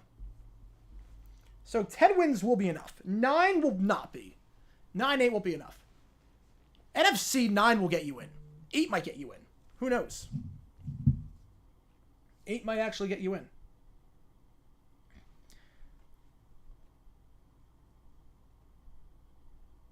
Oh boy. Aaron Rodgers could come back. It's just been announced. They play the Dolphins this week. He's not playing this game. If the Jets beat the Dolphins, Rodgers might come back. He has been medically cleared. He has been medically cleared. Yeah, NFC may have 3 losing teams. I think they'll have 2. The 7th seed has never been... A wild card has never made the playoffs with a losing record, not counting 82, because that was just a sham of a season. MC South champion will have a losing record in all likelihood, but the wild card, the 7th seed, I think will. The 7th seed, I think, will have a losing record. The best team to only win 1 game. Oof. I don't think the 81 Pats were not as bad as... 81 Pats, I don't know what that was. Because 80, they were good. 82, they were good. 81, they just stunk. So I guess 81. So a lot of games didn't go their way. I'd say 81 Pats are probably the worst, the best team to have 1 win. The Rams don't make the playoffs. Will McVay walk away? I think McVay is leaning toward walking away as it is. I mean, McVay, he's talked a lot about personal life. He's got a kid now. I think he might walk away. Regardless of if they make it or not. Yeah, the late 2000s Rams wasted Jackson's tenure, for sure.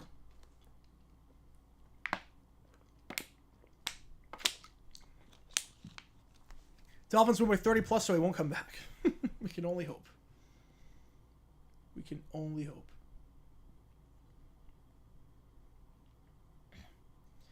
All right, 3rd and 1 coming up.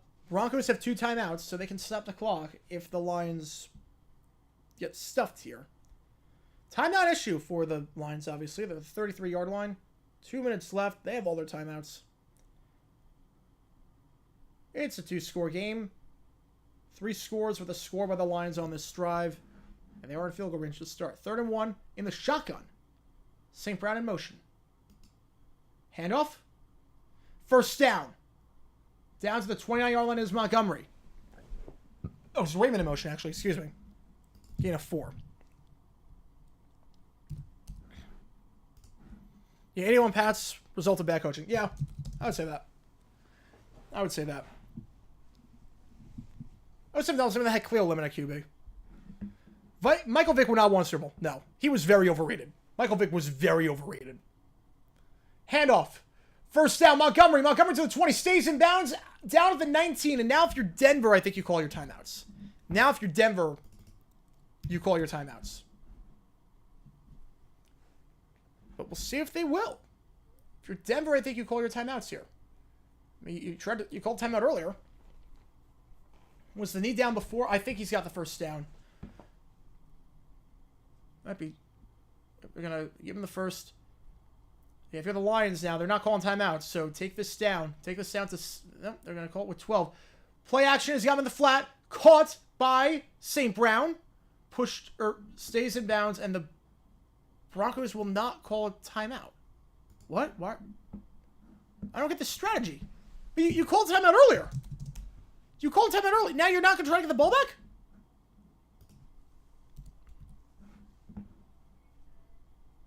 And I don't get this at all. Now the Lions have 3 timeouts. No one's taking a timeout. Now Detroit. Now I think Detroit's letting too much time go off the clock. What is going on? I think both teams mismanaged that. What on earth? So it's dumb for the Broncos to not call timeout, trying to get the ball back, and then the Lions let way too much time off the clock by themselves.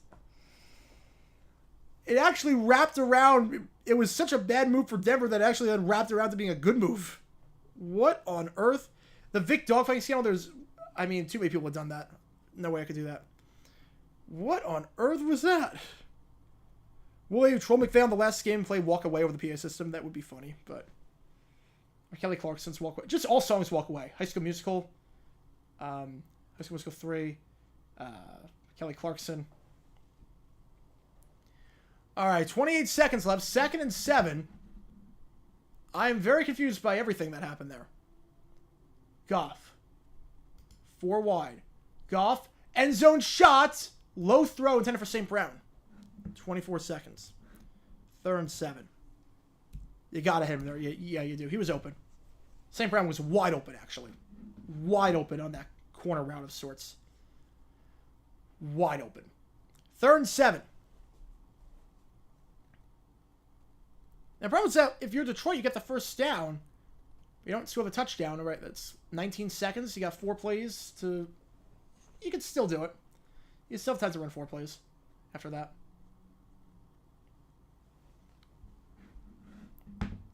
Third down. Goff. Gibbs in the backfield. 4 wide, 1 on the near side. Far side, 3 on the near side. Goff, they send 5. Slant route. Caught! St. Brown, that time he's in! Flips into the end zone! Touchdown, Lions! Amon-Ra St. Brown! 6 points for the score. The judges give him an 8. The Russian judge gives him a 7 for that flip. It's a touchdown. It's a 3-score game. The Lions are pouring it on 3 straight drives with a touchdown. And with 19 seconds left, the Broncos will get the ball back. Down by 3 scores. St. Brown hurtling over P.J. Locke. Locke could not lock him up on that one. St. Brown finds the end zone. His 7th touchdown of the season. 21-0.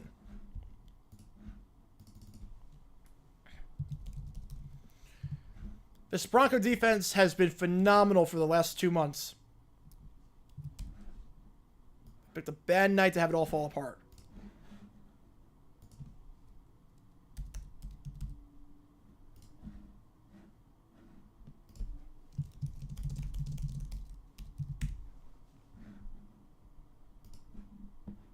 Yeah, the Yahoo app has not been good for a while. Denver's defense, as of late, again, playing lights out. They allow just 7 to the Chargers, 22 to the Texans, 12 to the Browns, 20 to the Vikings, 22 to the Bills, 9 to the Chiefs, 19 to the Chiefs, and 17 to the Packers. Their last 8 games, if you do the math, this is statistically one of the better defenses in football, forcing tons of turnovers, allowing just 16 points per game over the last 8 games. This not their strongest performance. It's not their worst. We know what their worst is, but it's not their best.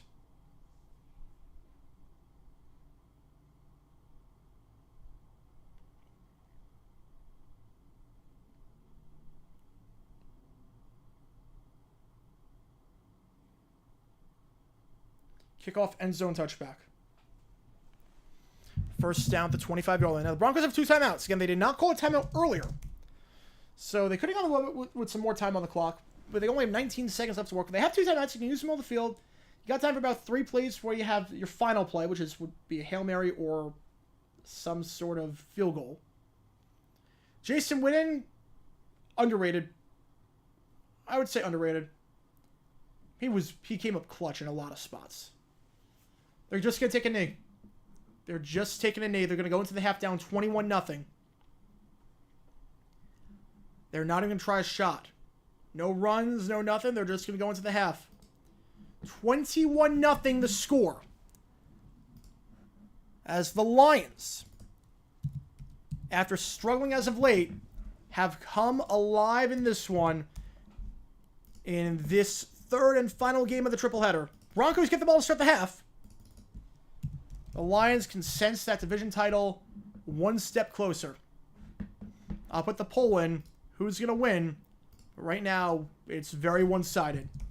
The Lions have gotten into plus territory every single drive.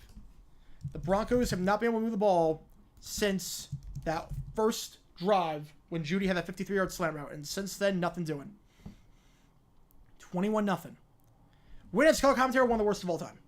Win as a color commentator was one of the worst of all time. Tight end, he's great. Hall of Fame tight end, first ballot for sure. As a color commentator, he's one of the worst of all time. Yeah, not very colorful. He pulled the hat out of his rabbit. That was what it was. One of the all-time worst calls.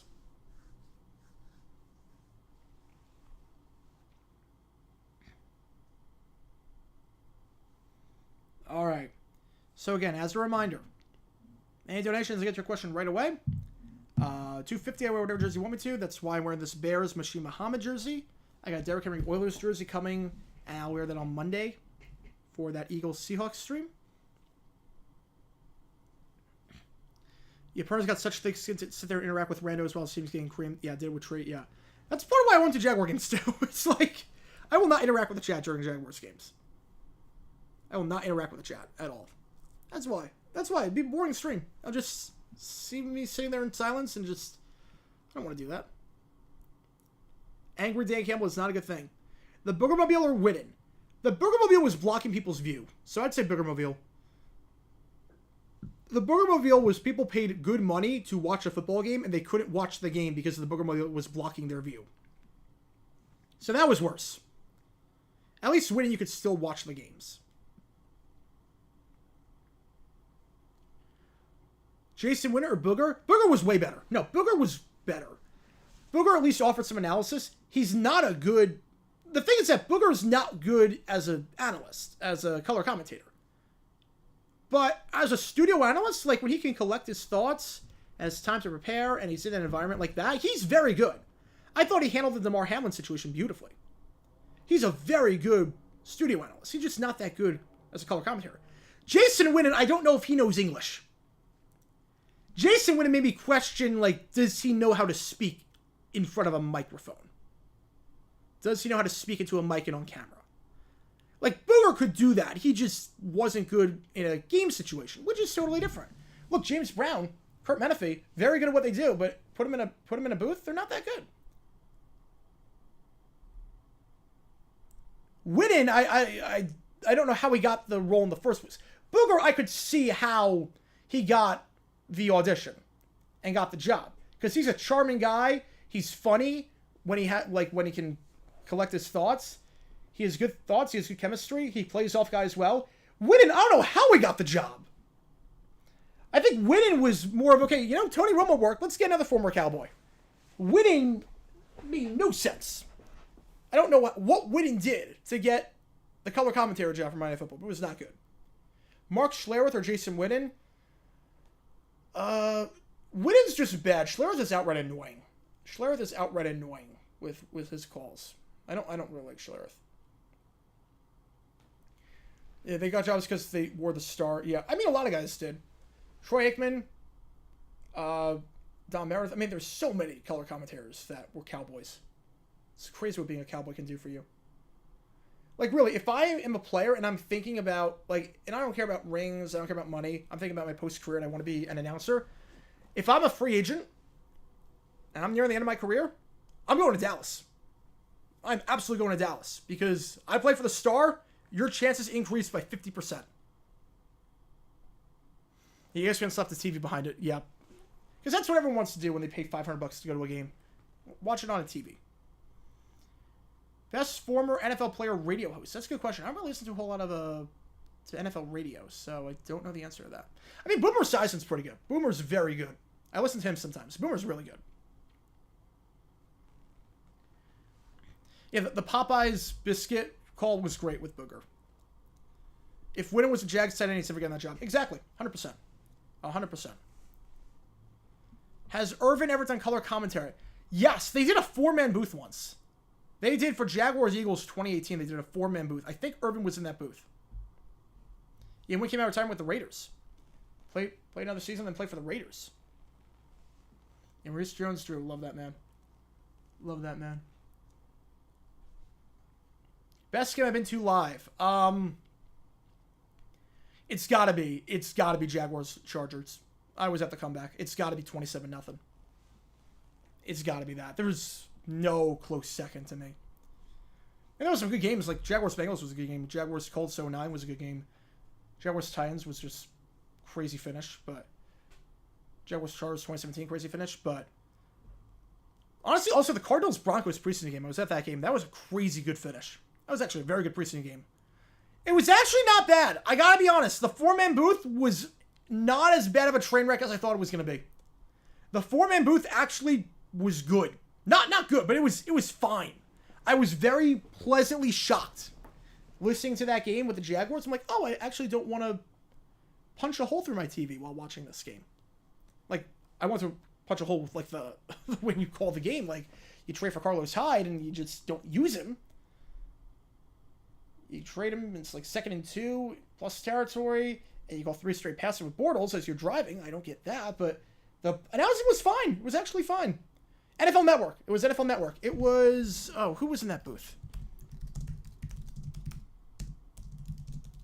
Who was in that booth? It wasn't terrible.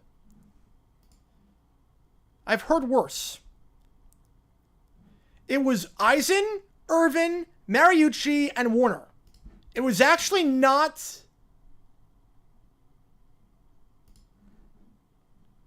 bad.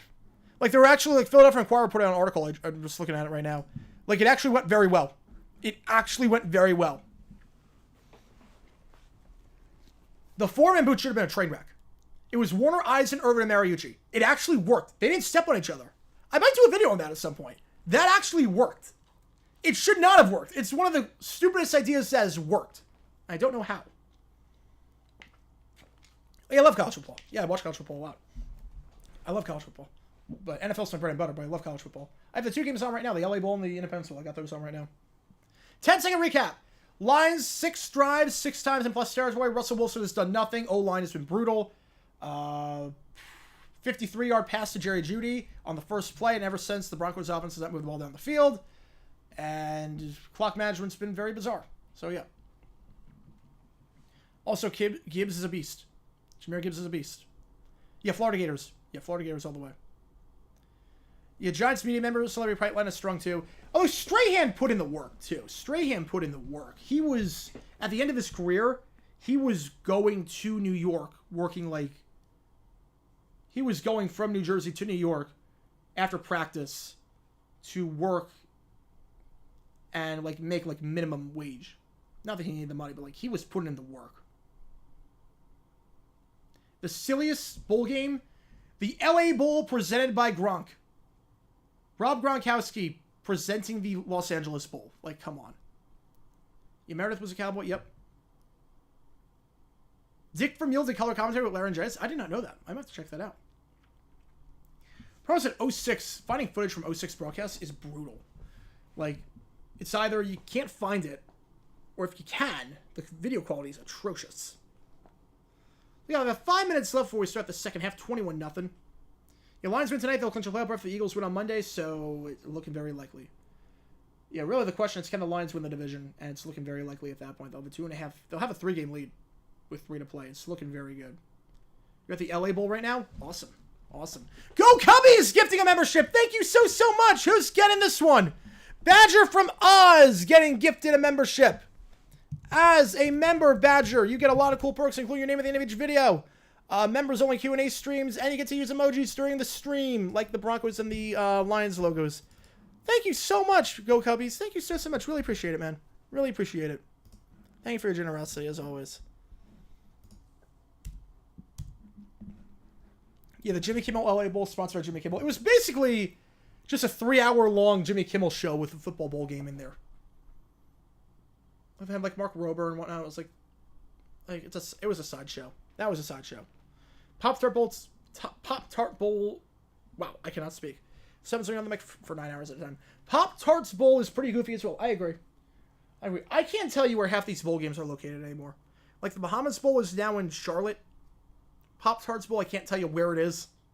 I cannot tell you where the Pop-Tarts Bowl is. I have no clue. I would love to pony up the money and get all the sports YouTube guys to do a bowl game. That would be like 5 years from now, 10 years from now. That would be something really fun to do. Get all the clickbait guys, get every sports YouTuber, and we just do a sports YouTube bowl. We do like a week's worth of videos on site. Like that could be kind of cool. It's never gonna happen. Tony the Tiger Sun Bowl, yeah, and then they douse the guy in Frosted Flakes. Pre-2009 NFL full game so hard to find because 2009 and on is when the NFL started uploading the games to NFL Plus.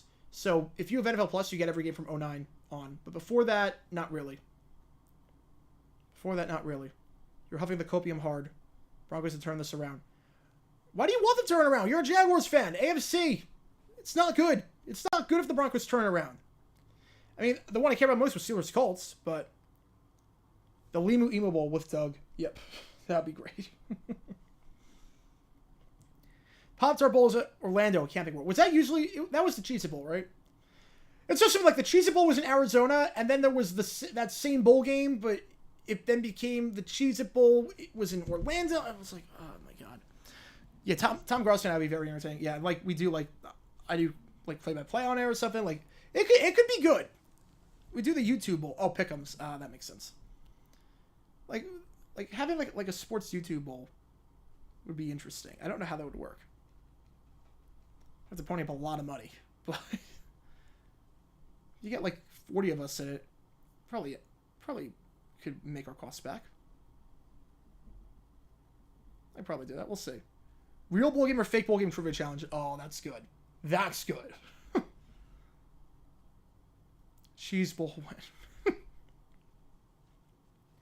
All right, last call to vote in that poll. Who do you think is going to win?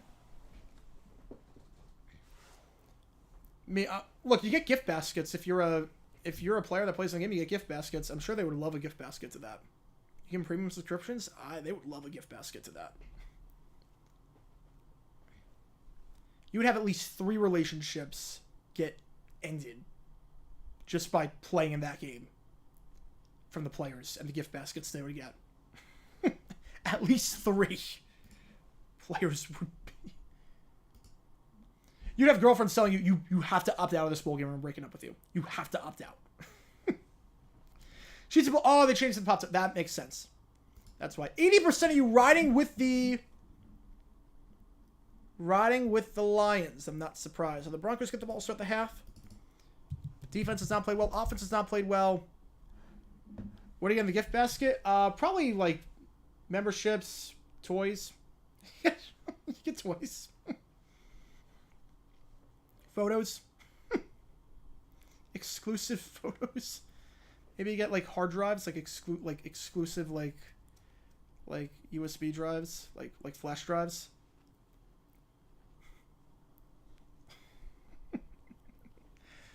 It's like JG9 After Dark right now. Holy cow. This stream went places. Holy cow. All right, kickoff. Here we go. Into the end zone for a touchback. Broncos give it the 25. 1st and 10.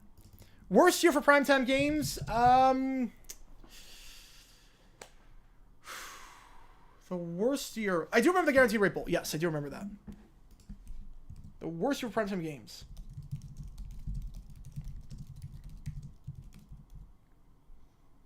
There have been some bad years for primetime. There have been some very bad years for primetime. The worst...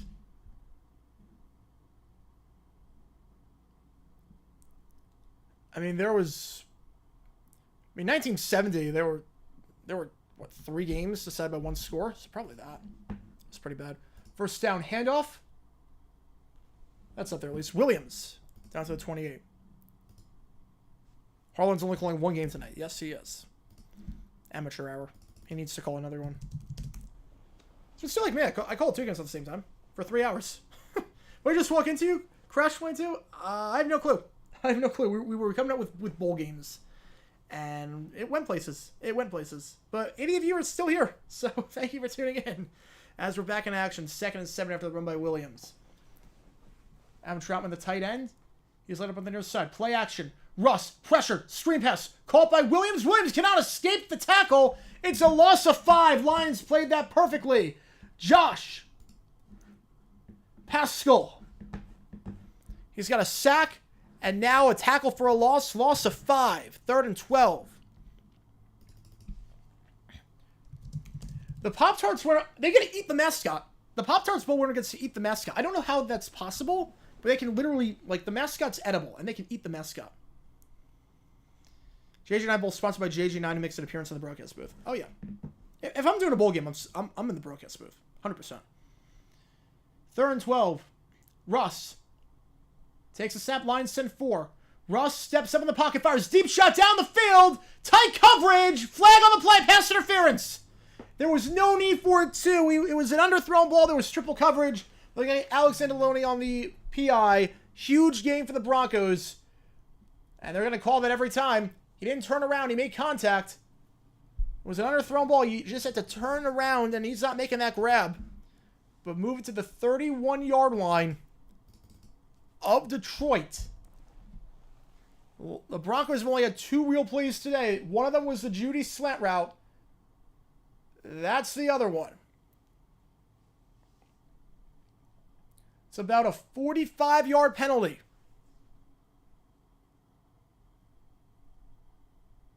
Illegal contact on the defense, but obviously that one's going to get declined in favor of the pass interference. So either way, it would have been a first down, but instead of a gain of 5, it's a gain of about 45 yards. The Broncos are moving the ball. They're at the 34-yard line. Why weren't sacks set until 1982? Good question. Probably just hard to track. I mean, stacking was very weird back then. Probably just hard to track. They didn't have the guys to track it. Which seems like there are certain guys that would be in the Hall of Fame if sacks were tracked. Like L.C. Greenwood, absolutely in the Hall of Fame. Absolutely in the Hall of Fame. L.C. Greenwood, if sacks were official stat back then. Al Baker probably is too. Handoff. This one goes to P. Ryan. Down to 31. Get it 2. Put a more 24-karat Magic Bowl. You get a treasure chest if you win. Honor the sunk treasure. The Bowl. 2nd and 8. Lions. 2, 3, 4, 5, 6, 7, 8, 9. They have 12 on the field. Snap the ball, Russ. Snap the ball. Oh, no. The referee's saying you can't. Lions have 12 on the field, but now they have 11. The Mel Blunt Bowl. 2nd and 8, 4 wide, 5 wide actually. Empty backfield. Lions only send 3. Russ pocket collapses. It's caught on the drag route. First down by Cortland Sutton to the 20 and out around to the 18-yard line. Anzalone pushes him out after a gain of 13 yards. I will say though, good play by the Broncos. Get into the red zone for the first time today. But the fact that the Lions got home with 3 is not a good sign. The O-line play has been a bit shaky. Cortland Sutton, nice yards after the catch. Picks up 13. Stiff arm there on Anzalone. Down to the 18. In Jamaica. Oh, the Bowl in Jamaica. Yeah, that would be great. The 17-yard line. Handoff. Swan goes to Javante. Down to the 11. Gain of 6. 2nd and 4. The culture is actually good bowl. The Lowdown Dirty Stitches Bowl. Bama, Tennessee fans get that one. Dude Perfect Bowl. I could actually see that happening. The sad part is I could actually see that bowl game happening.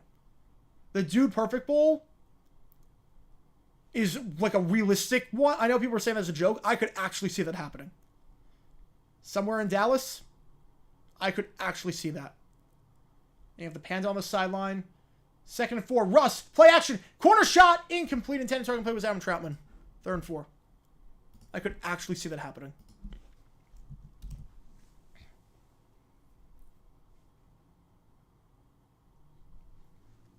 They're building like a headquarters. You build a temporary like 20,000 seat stadium.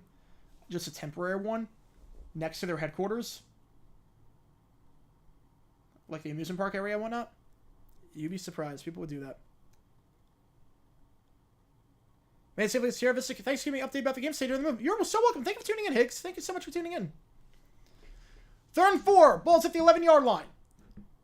Javonte Samaje Perine is the running back out on the far side of the field. 3rd and 4. It's in the flat. Caught. First down. And down at the 6-yard line is Little Jordan Humphrey. His first grab of the day. Little Jordan Humphrey. His 9th catch of the season. Had 1 catch last week. Big catch there. Gain of 5 and a first down. Yeah, Silicon Valley Classic was a nightmare. I've done videos on that before. Nightmare of a bowl game. Nightmare in terms of organization. I don't know how it lasted as long as it did. Hand off up the middle. Gain of 3. That is Perine on the run there.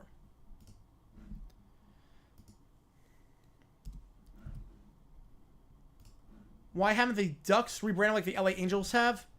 That's a good question. I don't know why they haven't. That's a good question. I don't know the exact answer to that.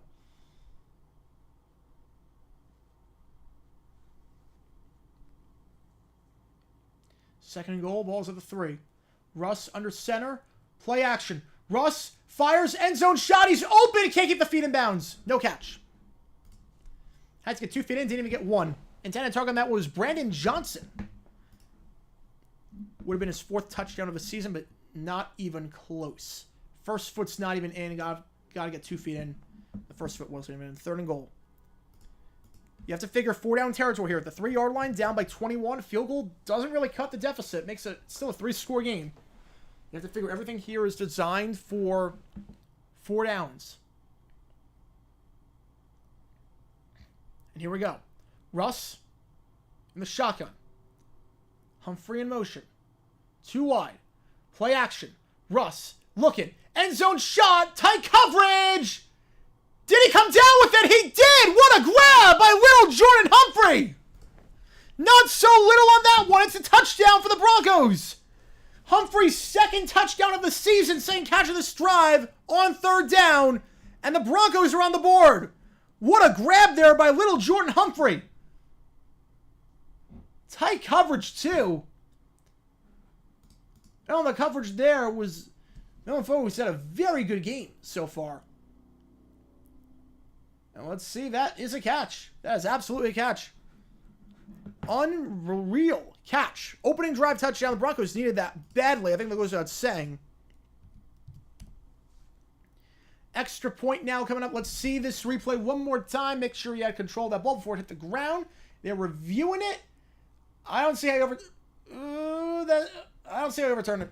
I don't see how you overturn it. From that angle at least, I don't see how you overturn it, but I will put the poll in there. Was that a touchdown? As it stands, it's a touchdown. Was that a touchdown? And the call on the field was touchdown. The call on the field was touchdown. Was there enough to overturn it? From the angles I've seen, not sure there's enough to overturn it. Yeah, I think it's 4 down. Look, his field goal here makes it 21-3. It's still a 3-score game. Beach Girl Bowl.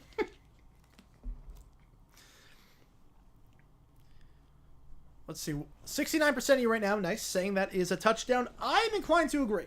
Right now, from the angles I've seen, if it stands, Little Jordan Humphrey, a 2nd touchdown of the season, 2nd catch of this drive. The difference words Evil Incorporated Bowl with the jingle sung every time by the announcers. Yes, absolutely.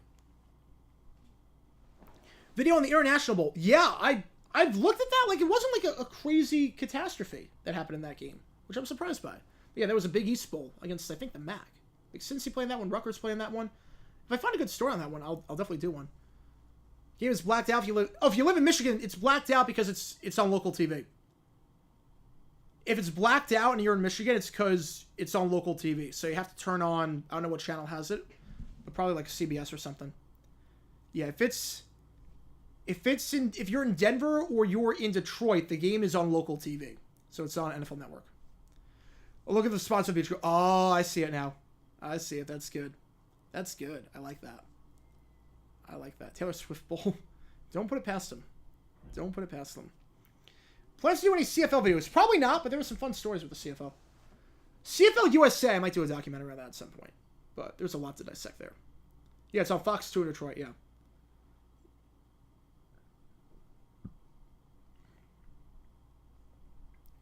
All right, so let's see. 70% of you think that it is a touchdown.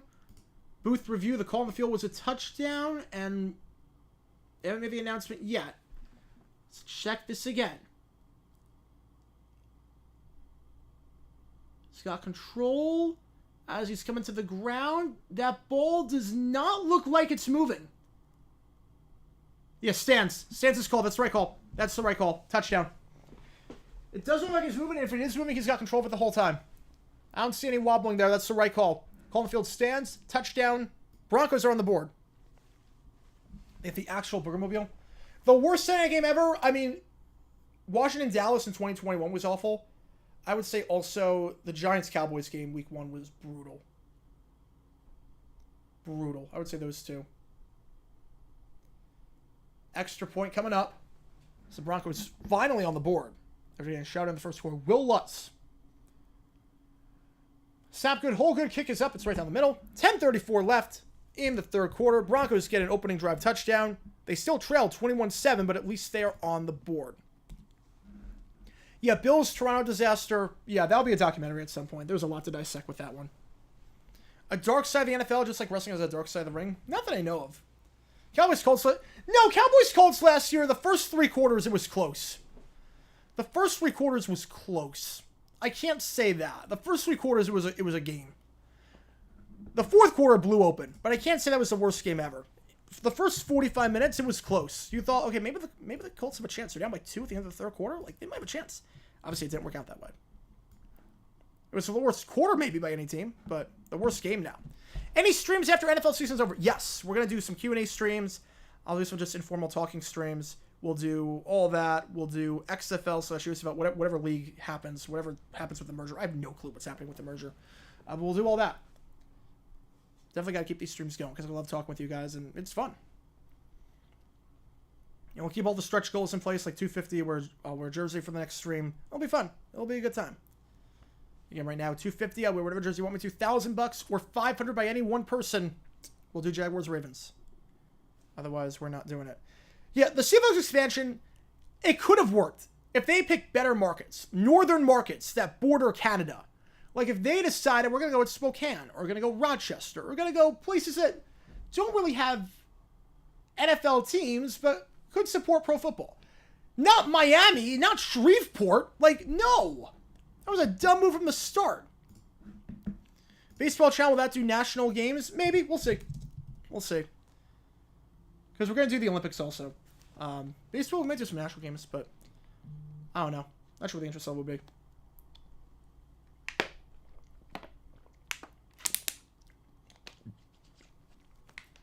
We might do a few baseball streams. We'll see. All right, first out, the 25-yard line after the touchback. And this is the final game of the triple header. We've been on the air for the entire day. Goff under center. Play action. Broncos send 5 over the middle. He's open. First down on the play. It's St. Brown at the 50 down to the 49-yard line. St. Brown gain of 25 yards. What can Brown do for you? He scored a touchdown on the last drive. And he gets a big game there. 25 yards. 7 drives for the Lions. 7 times in plus territory. This Broncos defense is falling apart. AFL memorabilia? Yeah, I've got some AFL memorabilia. Some dragons, some sharks. I've got some. I've got some. Every Marlins game? No way. First down to 49. Play action. Goff. Clean pocket. Out route. Incomplete. Intended target was Jameson Williams. So now the Denver 49. Having a great time tuning in here this season. Thank you so much, Aeneas Josh. Thank you so much. It means a lot to me. Yeah, I've had fun doing these streams. We did them for the off season with the XFL as like reps who did preseason streams. We've done a few streams like this. Like now they have the studio set up. Like why not? The slime will present my Nick. That would work. That would work. Nickelodeon could do a bowl game. No issues there. Thought you'd been pass interference on the catch by Jordan Humphrey. Yeah, it looked pretty clean to me. Looked pretty clean. We didn't see a whole lot of contact. That was the right call for a catch. Basketball, hockey, probably not. Because it has to be a separate channel. Gibbs, no gain on the play. Thrown down by DJ Jones. 3rd and 10. Bowling. NFL draft? No, I'll be at the draft, so no. No draft streams, I'll be at the draft. I might do like some post-draft streams. Like afterward? Like I don't know. But no draft streams. Plus it's also like sort of like a Jaguars game, so I would get like way too invested. Plus, like I'm gonna be at the draft, so it just won't work out. 3rd and 10. Handing it off to Gibbs, and Gibbs is gonna have the first down! 3rd and 10, they run the ball. Questionable call, but it works out. Out of bounds to the 37-yard line. Gain of 12 by Gibbs. I don't know why they ran the ball on 3rd and long in that spot, but Gibbs gets a hole and he's got the first down. Jahmyr Gibbs, again, the 2nd leading rusher in the NFL this season in terms of yards per carry, pushed out by Locke after a gain of 12. Unbelievable. Halifax will be a CFL team. I mean, they have not expanded in a while. Like, Gibbs breaks 2 tackles, breaks Sertan's tackle, 20-15. Locke can't break him down, 10, 5 guys. Finally, it brings him down at the 4-yard line. Huge run by Gibbs. 33 yards. I mean, they went to Ottawa, but they have not expanded besides, like, they've had the opportunity to go to Atlantic. I don't think it's happening at this point.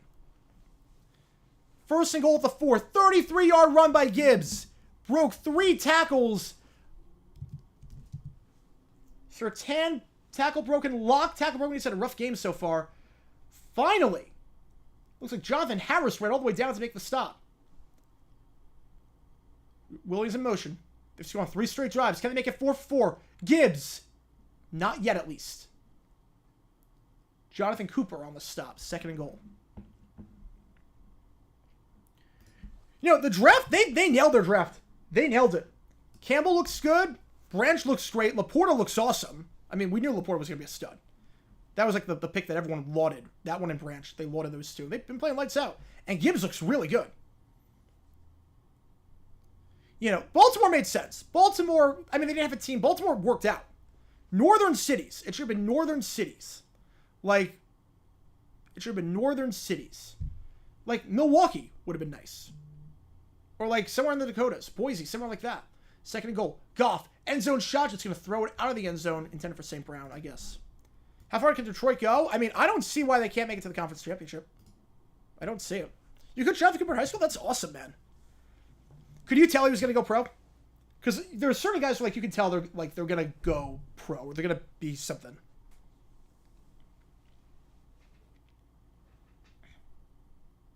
Omaha, yeah.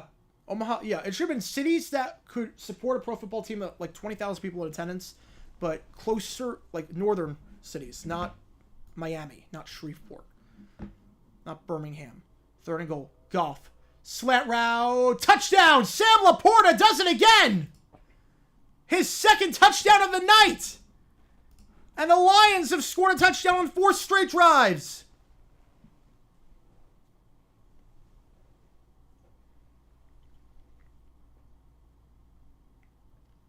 Michigan, another pro football team. Like, NFL, no, but I don't think there's any city big enough that could support a pro football team in Michigan besides Detroit. But for, like, CFL, yeah. He was especially at the X Factor. That's awesome. That's awesome. Yeah, there's certain guys, like you can tell. I've heard coaches say that. Like, you could just tell. That's awesome. Badgley, 4 for 4 on the day, replacing Patterson. You have to wonder if that's going to be the end of the road for Patterson. So Badgley's playing well right now. Extra point is good. 28-7. 4 straight drives with a touchdown for the Lions. They've gone into plus territory all the time. And it's a 3-score game. They answer Denver's touchdown with a touchdown of their own.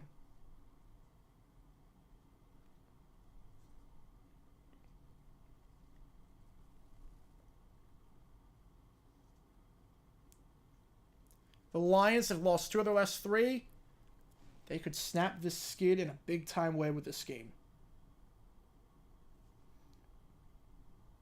Sam Laporta now is the 4th most receiving touchdowns by any rookie tight end of all time. CJ Stroud's going to win Offensive Rookie of the Year, but Sam Laporta's making a case. Sam Laporta is making a case. Yeah, Spurs were the in-season tournament champions yesterday. How would you sit Laporta? Laporta's unsittable. Laporta's unsittable at this point. Oh, man. Got a little tick in my throat. We're good.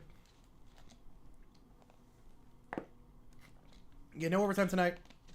We've been on the air since, what, 12:45 Eastern? So my throat is it's definitely getting up there. It's definitely getting there. But we will see. Yeah, CFL mismanaged badly. It nearly bankrupt the league. Yeah, 2016 UCLA. 14-13 Cal over Texas Tech right now in the Independence Bowl. I think Texas Tech just scored a touchdown, so it'll be 14-14 soon.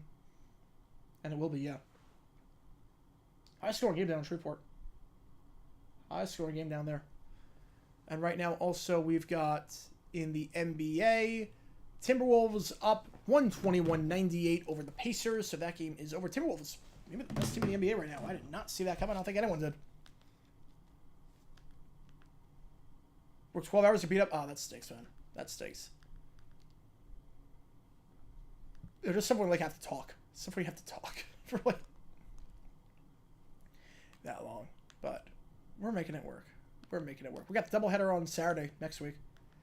And obviously we got Monday Night Football. No Saturday night game unless something crazy happens in the next hour or so. Which I don't foresee happening. Monday Night Doubleheader? No, there's only one game. It's Eagles-Seahawks. That's it. It's Eagles-Seahawks and that's it.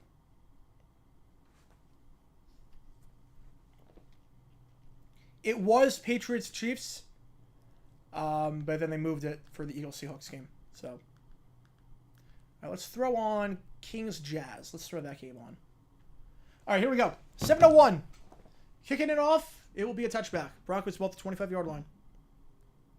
And we got 500 laying around.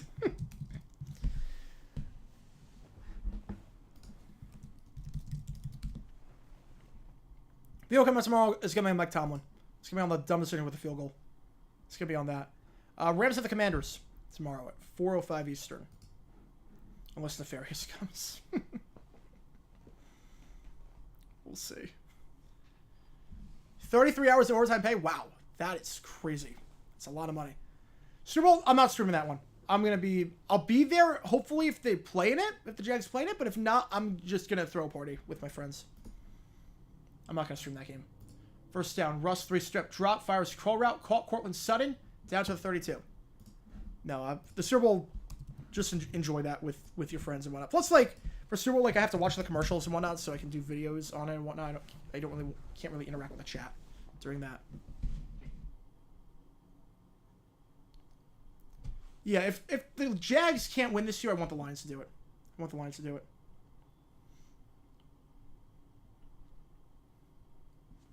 And we've got the helmets here for the Broncos game. I think my desk moved. There we go. We invited? I mean, you know where I live. I don't know. I think you know where I live, but there we go. 2nd and 2. I think the keys moved. McLaughlin. He needs 2, and he will only get 1. 3rd and 1. Yeah, Rams take on the Jaguars. That would be an interesting game. That'd be an interesting game. I mean, every team we play right now is interesting because we are not very good right now. Yeah, the fun of commercials has. Yeah, I think part of the problem now with commercials is it's companies that are so corporate. Like the best was in like 2000. QB sneak first down, Russell Wilson gets it. When you had all these .com companies that had no idea what they were doing, there were these starter companies with very few employees, so it didn't go through boardrooms and meetings and whatnot. And now it's just so big budget, and there's nothing creative anymore. And just play the hits. It's now just, oh, remember this celebrity cameo? Remember this celebrity cameo? Here's a movie trailer. Remember this commercial? Now let's do this again. Like, let's try this. Well, it's like there's nothing original right now.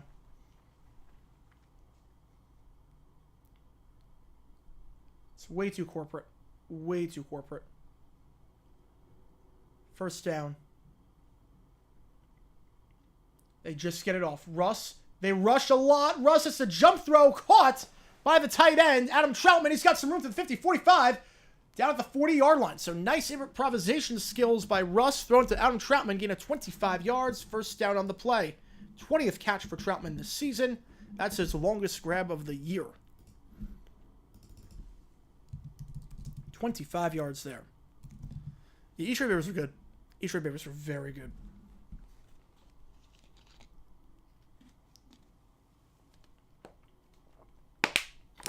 That's a lot of money. Holy cow, that's a lot of money. First down to 40.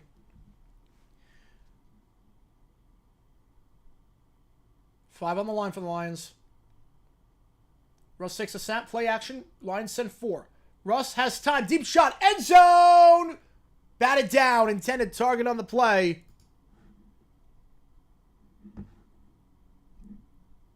Broken up. Once again by Melanfano. Intended target there. Lucas Kroll. Would have been just his second grab of the season. 2nd and 10. The Lions-Jags would have been a fun Super Bowl. I don't think the Jags are making it, though. I don't think. Their defense is just too shaky. Way too shaky. All right, Hutchinson Lake in on the field. 4 on the play clock. 3, 2, 1. Gotta get off, and the Broncos have to call a timeout. The Broncos have to call a timeout. They have 2 left. That's a bad timeout to take.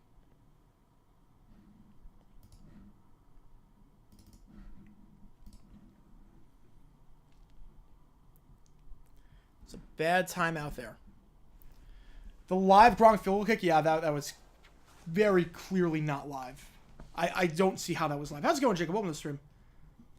The video Mike Goldberg and Heatgate are 2 of my favorite videos. Thank you so much. I'm guessing Heatgate was the Cardinals game with Washington, where they were upset that it was too hot. I'm guessing that one. I love doing that video. The Hawkins video, I really like how that came out. How's it doing right now? How's that video doing right now? Yeah, the Northwest Gate loss, that was brutal. That was a brutal loss.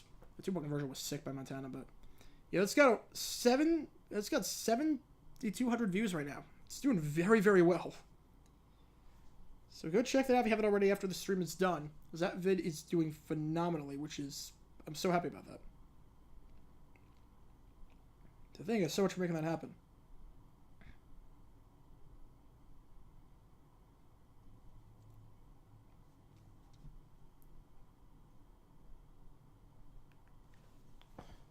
Oh, my clock was running. Hang on. That was not supposed to happen. Hand up the middle. Nothing doing there. Javonte getting stuffed. Runningham has not done a whole lot today. Runningham's been pretty solid as of late, but has not done a whole lot today. Yeah, 49ers Ravens because of the logo. I mean, if that's the case, I need the logo to be teal next year. And it should just be all teal. Yeah, call time out to separate run play. Yeah, exactly. It's not good right now. It is not good right now. 3rd and 10. As UCLA is going to win this bowl game, the LA Bowl, they're going to be up by 19 points after this extra point, 35-16. 3rd and 10. Russ, 4 on the play clock. 3 wide, 2 on the near side, 1 on the far side. Just gets it off. Lions send 5. Russ, pump fakes, not seeing anyone. Now he fires as he's hit. Caught by Jerry Jeudy on the drag route. So the 25 and now down to the 21-yard line. Gain of 19 on the play. Yeah, Jags' line is bad. Interior is bad. The interior line is really, really bad right now. I mean, can't run the ball, can't get anything on short yard situations. It's bad. It's really bad right now. Yep, that game, Arizona, Washington. Yep. That's a fun video to do. A lot of crazy stories with Arizona when they moved. That one, the beer garden thing, a lot of crazy stories. And there's still some more I got to cover. Jags win the Super Bowl or me win the lottery. I mean, if I win the lottery, I can buy the Jaguars, so it's like a big lottery. I can do that. I mean, look, I've already accepted the fact they'll never win a Super Bowl in my lifetime. They're never winning one, so give me the money. give me the $800 million or whatever it's going to be. Russ, drag route, caught Cortland Sutton, makes a move at the 15 to the 10, down to the 9-yard line. So Cortland Sutton, gain of 12. I miss playing Gabbert. I do not miss playing Gabbert. I really do not miss playing Gabbert.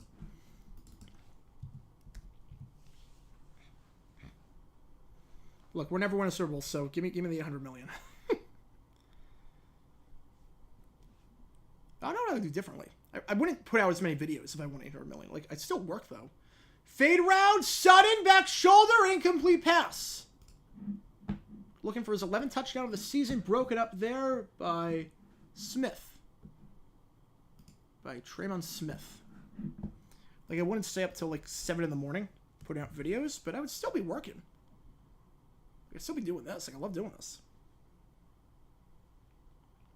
I can't imagine not doing this. Just wouldn't be every day. It'd be, like, every other day. 2nd and goal. Ball at the 9. Russ, 4 wide, 1 on the far side, 3 on the other side, 2:15 left. Lions send 4. Russ, pocket collapses, slant route, caught!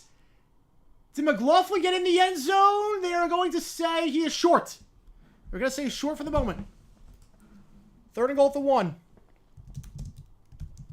Let's see the replay. Did McLaughlin get in? Did that ball cross the plane? I don't think it did. Let's see the second angle.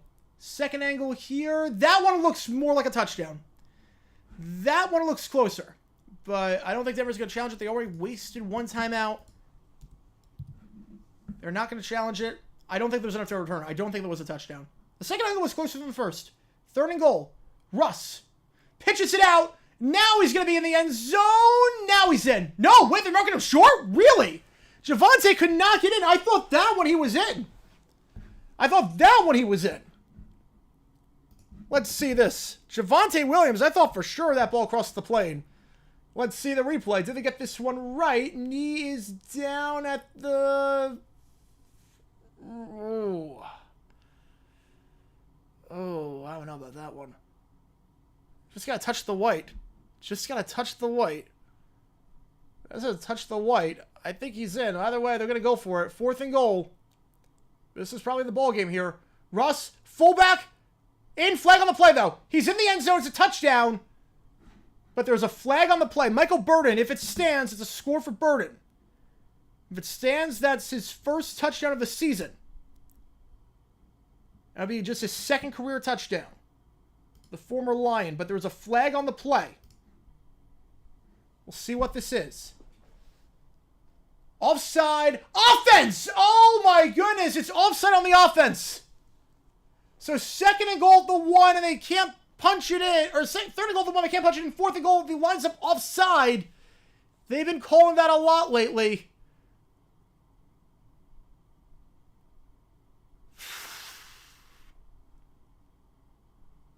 That one I don't know about. That one I don't know. I need a rule experts on that one. That one didn't look like offside. I didn't see anyone's hand. I guess maybe the right guard's hand was in the neutral zone, but not by a lot. Right guard's helmet.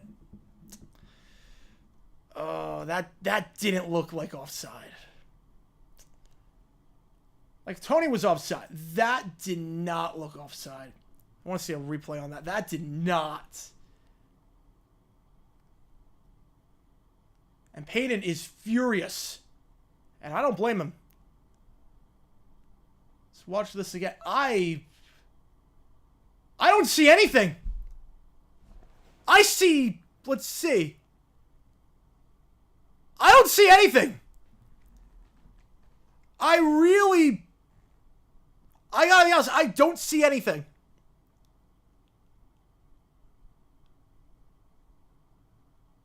The Russ is... Payton is fuming at Russ. He wasn't lined up with the center. Field goal is good. So you turn a 3-score game into a 3-score game. Not sure I agree with that. Wasn't lined up with the set. That's ticky-tack, though. Like, the Mahomes offside, like, he was blatantly in the neutral zone. That one, I don't know about. I don't like the direction it's going in. If we're calling that, I don't like the direction that one's going in. Field goal's good. It's still a 3-score game. I don't know about that one, folks. Should they have challenged 3rd and 1? I would have. It was close.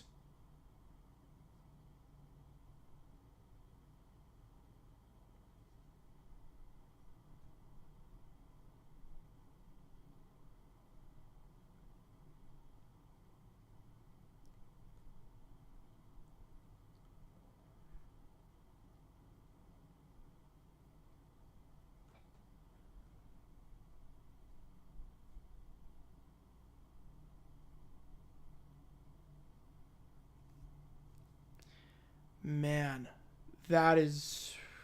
I don't know what to say. I don't know what to say about that.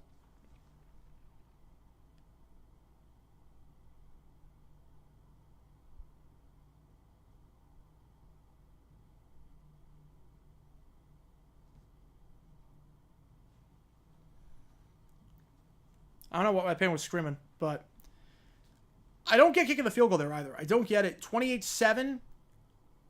I mean, it's probably not going to matter, but it's like, why are you taking a 3-score game into a 3-score game? I don't get turning a 3-score game into a 3-score game. That was a bad call. And they should challenge, at the very least, challenge the third down play.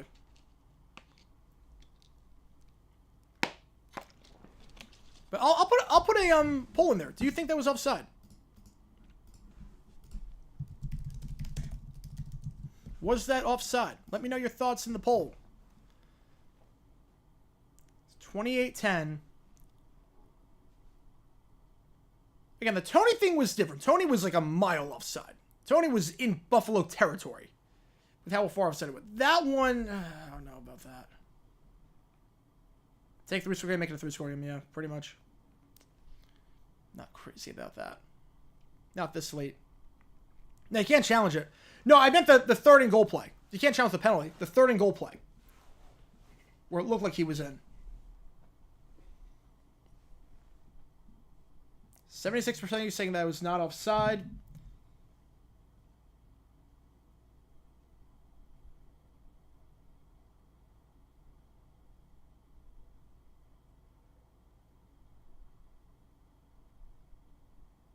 Yeah, that was bad. Touchback. Lions get the ball at 25. Right, you can't challenge the penalty, but you can challenge the third and goal spot.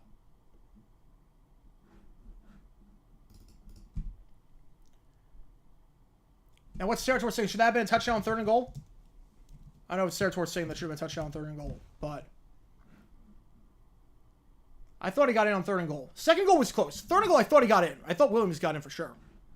They should have challenged that. And then fourth and goal, the offside. I just didn't see it. I just didn't see it. First down, hand up Montgomery. Montgomery's got some room to the 30. Bounces outside. A tackle down to the 32-yard line. Brought down eventually on the play. Looked like it was by Josie Jewell. They don't have to call a play. I don't think they will. The 1% could constitute what decides offside.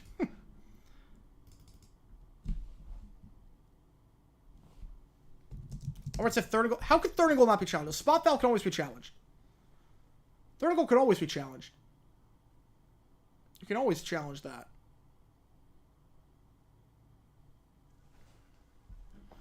All right, they're not going to call a play. He was on second, but not on the third. See, I thought it was the opposite. I thought it was in on the third, but not on the second. All right, fourth quarter. Who do you think wins this game? I'll put that poll out there. So we get to the final quarter of this triple header. Quarter 12 of 12 today. Or really 13 because we had overtime. Who wins this game? Let me know your thoughts. 100 people on the stream. Thank you so much for tuning in. Again, if you are just joining us, thank you for tuning in. This is our JG9 live stream. We're calling this game. Be sure to hit that like and subscribe button. Hit the notification bell so you don't miss the action. We got tomorrow night. We're doing a post-game stream, and we are doing the post-game stream. Monday night, we're doing that game, and we got a lot of stuff coming up. Video came out today. Go check that out if you haven't already.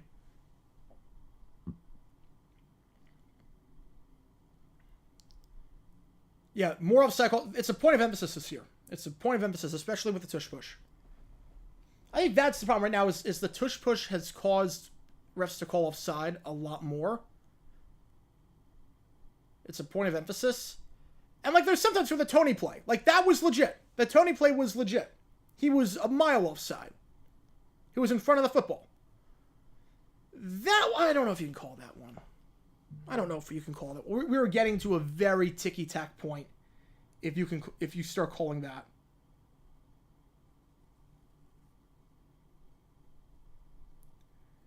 We're getting to a very ticky-tack point if you don't call that.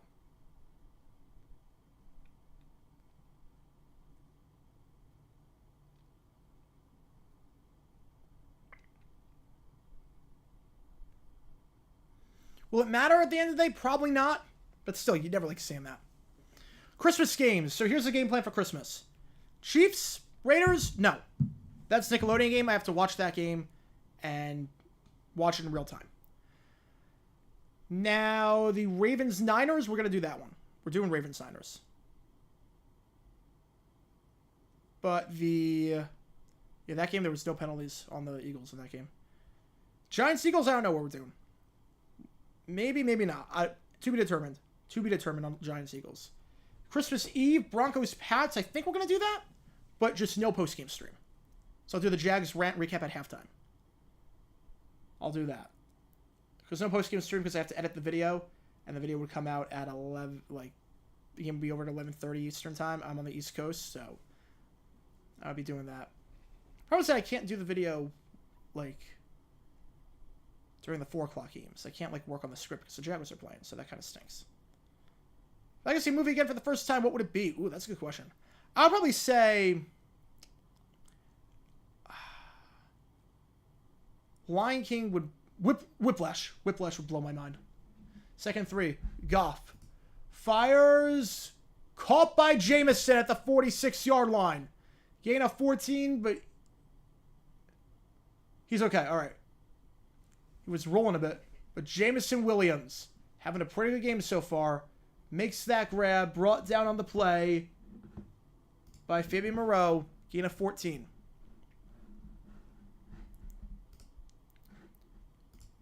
Next week, we're going to do Thursday. We're going to do both Saturday games, including the Peacock game. Sunday night, I think we're going to do that game. Broncos. Jameson is walking a bit gingerly, though. Gain of 14 yards, but he is walking a bit gingerly. 84% you run with the Lions. I don't blame you. Handoff. Montgomery. Midfield.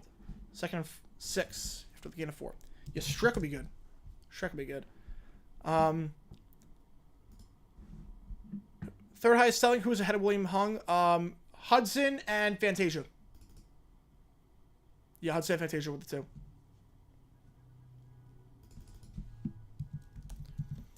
Boys sit down 13 with 5 minutes left. Didn't take any time out to waste a bunch of time. I'll have to check that out. I have it on the background. I have to check that out. Okay, there's a car horn in the background, so I can't control that, unfortunately. 2nd and 6. They missed the play! Oh my god! NFL Network, you have one job! You broadcast football. How do you miss a play? Gain of 8. They seriously missed the play. Oh my. NFL Network is terrible broadcasting football. It's actually comical. For a football network, they don't have to broadcast football. They missed the play. Gain of 8. We don't know how. I think Montgomery just ran for 8 yards. I don't know how. Yeah, Shefford's reporting that Rodgers can be cleared. Airbud football movie? I mean, didn't they do that already?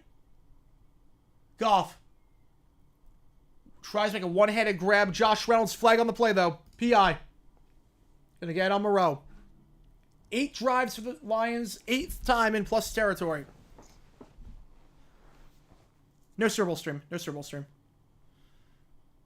Yeah, Moreau, that's interference. That's interference. Yeah, Fox with touchdown call, yeah. With the Giants Cowboys, yeah. Well, at least they were, like, at commercial. Like, this was, they missed in the middle of the game. Like, how? Just got a shout for the purse stream? Awesome. That's awesome, man. Wait, who got a shout? You did or I did? Who got the shout? Either way, that's awesome. You know, Whiplash is probably my favorite live-action movie of all time. Whiplash is incredible. I've never seen the Braden Bullsworth story. I've never seen that movie. No. They were Oliver Danielson not taking a timeout.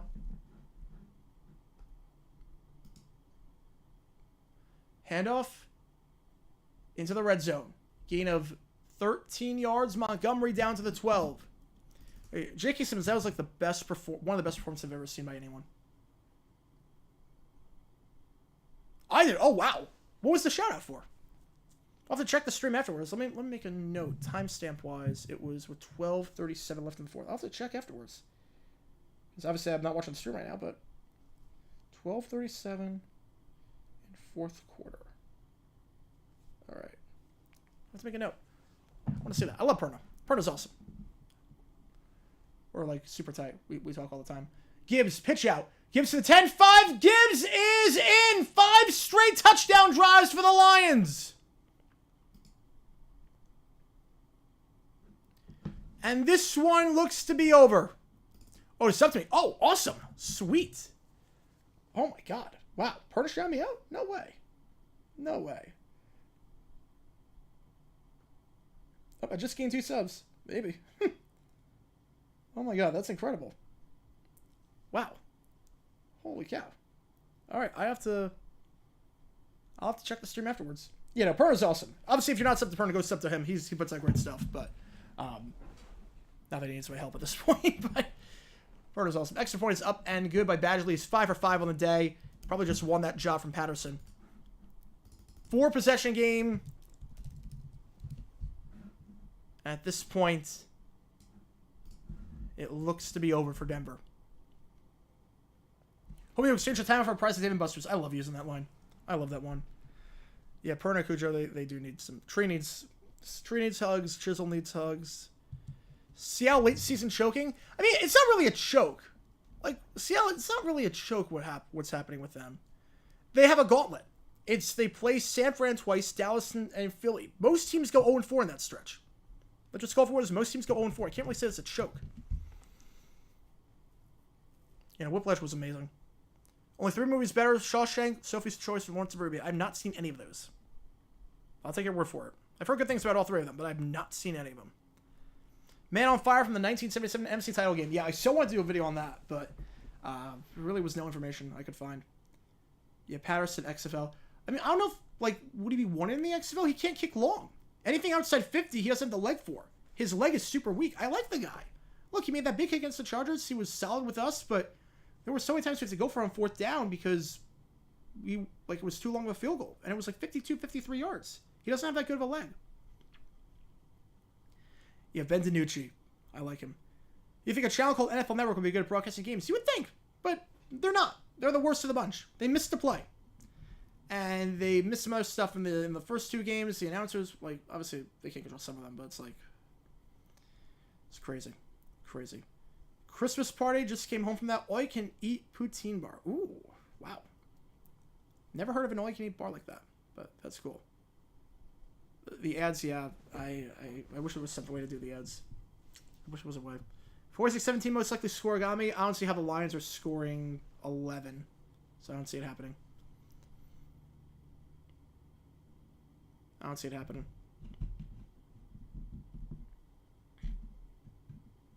You still hate him for double curse for the Jags? Oh, I still hate him for doing that too. But he's a great guy. And I've helped him on some stuff before, and we talk all the time. Super funny guy. Gives advice a lot. He's really good. Perna's awesome. Great father too. Great father. You can tell. Favorite Christmas movie? Elf or Christmas Vacation? It's one of those 2. Probably Elf. If only for Mr. Narwhal. FL Network or FX? I mean, FX was just a simulcast. FX was really just the same as the other broadcasts. I mean, FL Network doesn't know how to broadcast a game. Social Network's great. No, that's a phenomenal movie. That's one of my favorite movies of the 2010s for sure. It's up there. Die Hard. I would say yes. Christmas movie. I would say so. Yeah, Christmas Vacation. It's either 1 or 2 for me. I do like Christmas Story, but I think Elf or Christmas Vacation. It's one of those 2. That's my favorite. The one I hate, like, why do people talk about Frozen as a Christmas movie? It's not. It has snow. It's not a Christmas movie. Frozen is not a Christmas movie. But when ABC does, like, 25 Days of Christmas, or Freeform, they play Frozen. Like, that's not a Christmas movie.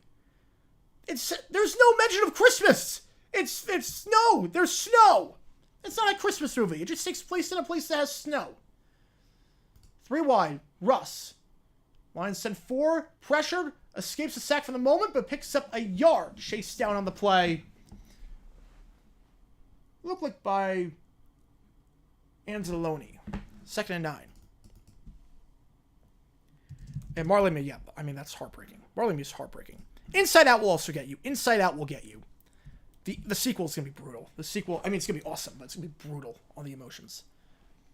Yeah, Coco will also get you. You ever lived through that, Coco will get you. Touchdown at the 45-yard line. Kroll. His 2nd grab of the season. He had 19. Better Christmas song, Christmas Tree Farm, or All I Want for Christmas Is You? Oh, easily All I Want for Christmas Is You. Easily. Christmas Tree Farm is fine, but the vocals are incredible on Mariah's. It's a classic. The bells, like, it's not even close.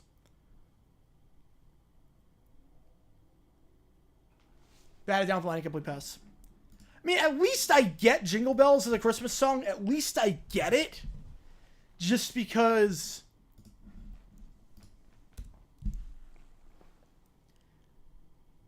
At least I get Jingle Bells just because there's imagery of Christmas. Like bells and sleighs. I get it. Like, my favorite thing should not be a Christmas song. Winters that melt into springs is a lyric. That's not Christmas. That's March. My favorite things is not a Christmas song. That's a song about random stuff. My favorite things talks about winters that melt into springs. That is March. Hit on the throw. Judy can't make the grab. Incomplete pass. 3rd and 10. Like, am I going crazy? Well, like, Christmas songs also, like, are wintry, like, wintry-based songs. Like, I get that. Like, wintry-based songs. With, like, bells and whatnot. 50s vocals. Nightmare Before Christmas. Halloween or Christmas? Ooh. Oh, that's close. I'm going to go Halloween. That's a good question. I'm going to go Halloween movie on that. When I think Oogie Boogie, I think of Halloween. I don't think Christmas. And Disney does the same thing. Like, Disney, when they do their Halloween celebration, they use Nightmare Before Christmas. They don't use it for Christmas. Catch there made by Marvin Mims down the sideline, down to the 20-yard line. Nice throw there by Russ. One of the longest passing plays of the day. And they're right outside the red zone after the gain of 36. What was the Christmas song? Yeah, Baby It's Cold Outside. That's the one. Baby It's Cold Outside. Yeah, wintry movies are different. Winter songs are different than wintry movies. Wintry movies don't count as Christmas. Wintry songs. Let's see. They get both feet in. First foot is in. Second foot is out. That's not a catch. That is not a catch. You know, Hallelujah is not a Christmas song. It is not a Christmas song. Not at all. Little Drummer Boy is a great song. Little Drummer Boy with Bing Crosby and David Bowie. That's a great version. The original's not that great, but the one with Peace on Earth and the Little Drummer Boy with that, yeah, that one's great. That one's great. 4th down, so no catch there by Mims. You know, Hallelujah is not a Christmas song. You don't get how some of these songs become Christmas songs. Like, it's not. They're gonna punt? Okay, they're waving the white flag. You're punting on 4th and 10 in a 4-possession game with 11 minutes left. You are waving the white flag. Krampus? Yeah, I'd say Krampus.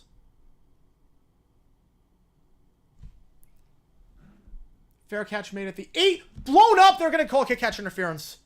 That's just a dirty play right there. A very dirty play right there by Cameron Sutton. Move him up 15 yards. Move him to the 23-yard line. Dirty play there. Kick catch interference. Fair catch signal was absolutely blown for. We got a skirmish now. And I can see why. 1st and 10 at the 23-yard line. Iron Man 3 is not a Christmas movie. No, Iron Man 3. Frosty the Snowman? I don't even know if it's top 30. I don't even know if it's top 30. I'm not seeing Christmas with the Cranks. Will Frank get for us for Christmas? He will get us walkie-talkies to put in our cars. Yeah, helmet to helmet. Fair catch. Like, you can call anything there. Sutton will get flags for that every time. The Gift is a Christmas song. Yeah, I mean, I'm not crazy about The Gift as a Christmas song. Caillou is a Christmas movie. They did have a Caillou Christmas special. So I guess technically, yeah. Yeah, Night Before Christmas, I'm going to say Halloween. I'm going to say Halloween on that one.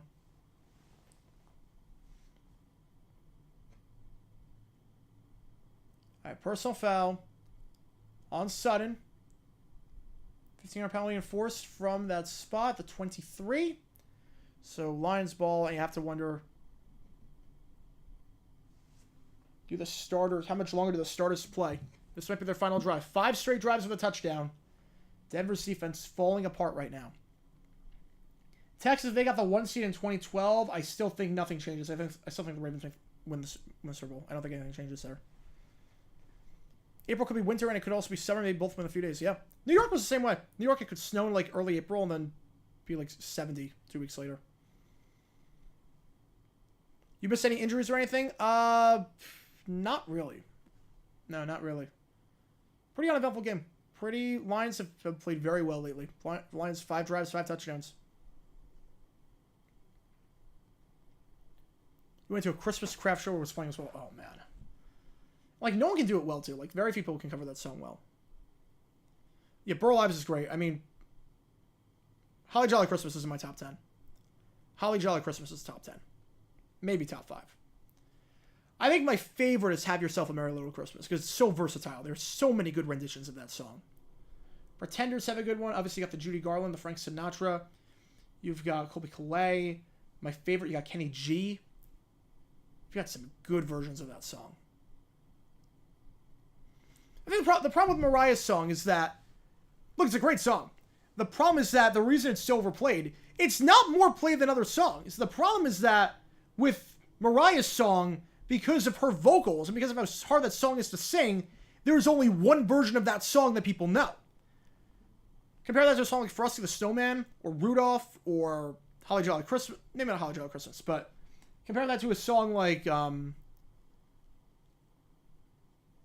like Last Christmas or Jingle Bells or anything like that. There's like 10 or 20 different versions that get played on the radio. Let It Snow, like same thing. Mariah, it's one version. So if you hear Have Yourself a Merry Little Christmas 15 times, you might hear Kenny G's version 3 times. You might hear the Pretenders version 3 times. You might hear Colby Calais's version 3 times. Judy Garland, like you get the idea. Mariah, All I Want for Christmas, you're going to hear that song 15 times. Oh, the SpongeBob Christmas special is one of the best ever. The SpongeBob Christmas special is amazing.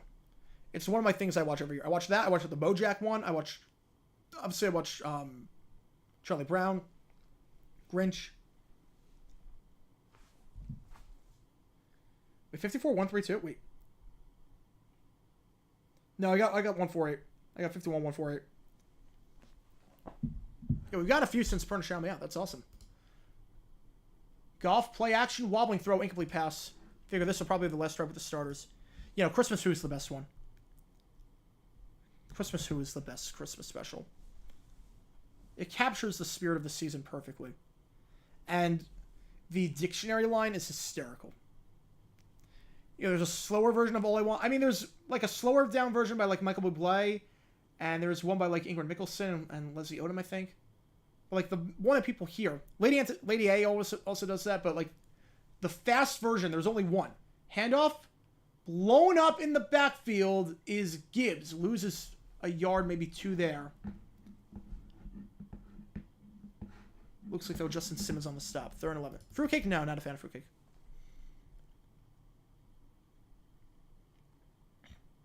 Dead white male singing Christmas songs. That's the 50s for you. That's the 50s. Great rock Christmas songs, Christmas rapping, Father Christmas. If you want a good one, I Wish It Could Be Christmas Every Day by Wizard.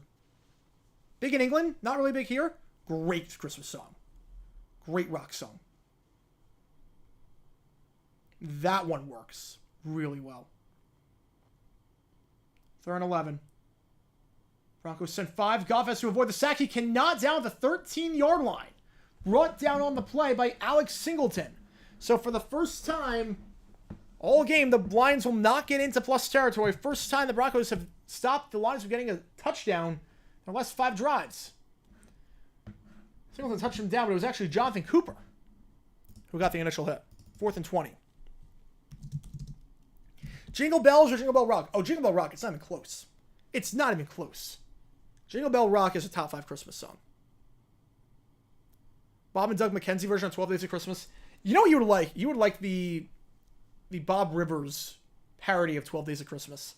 The 12 Pains of Christmas. That one's a funny song. That's a funny song. Punt bounce at the 46, and it's going to be down by the Lions at the 38-yard line. So Fox has been pretty quiet as of late, ever since the first quarter. Broncos take over the 38-yard line with 9:18 left. So that is a 47-yard punt, no return.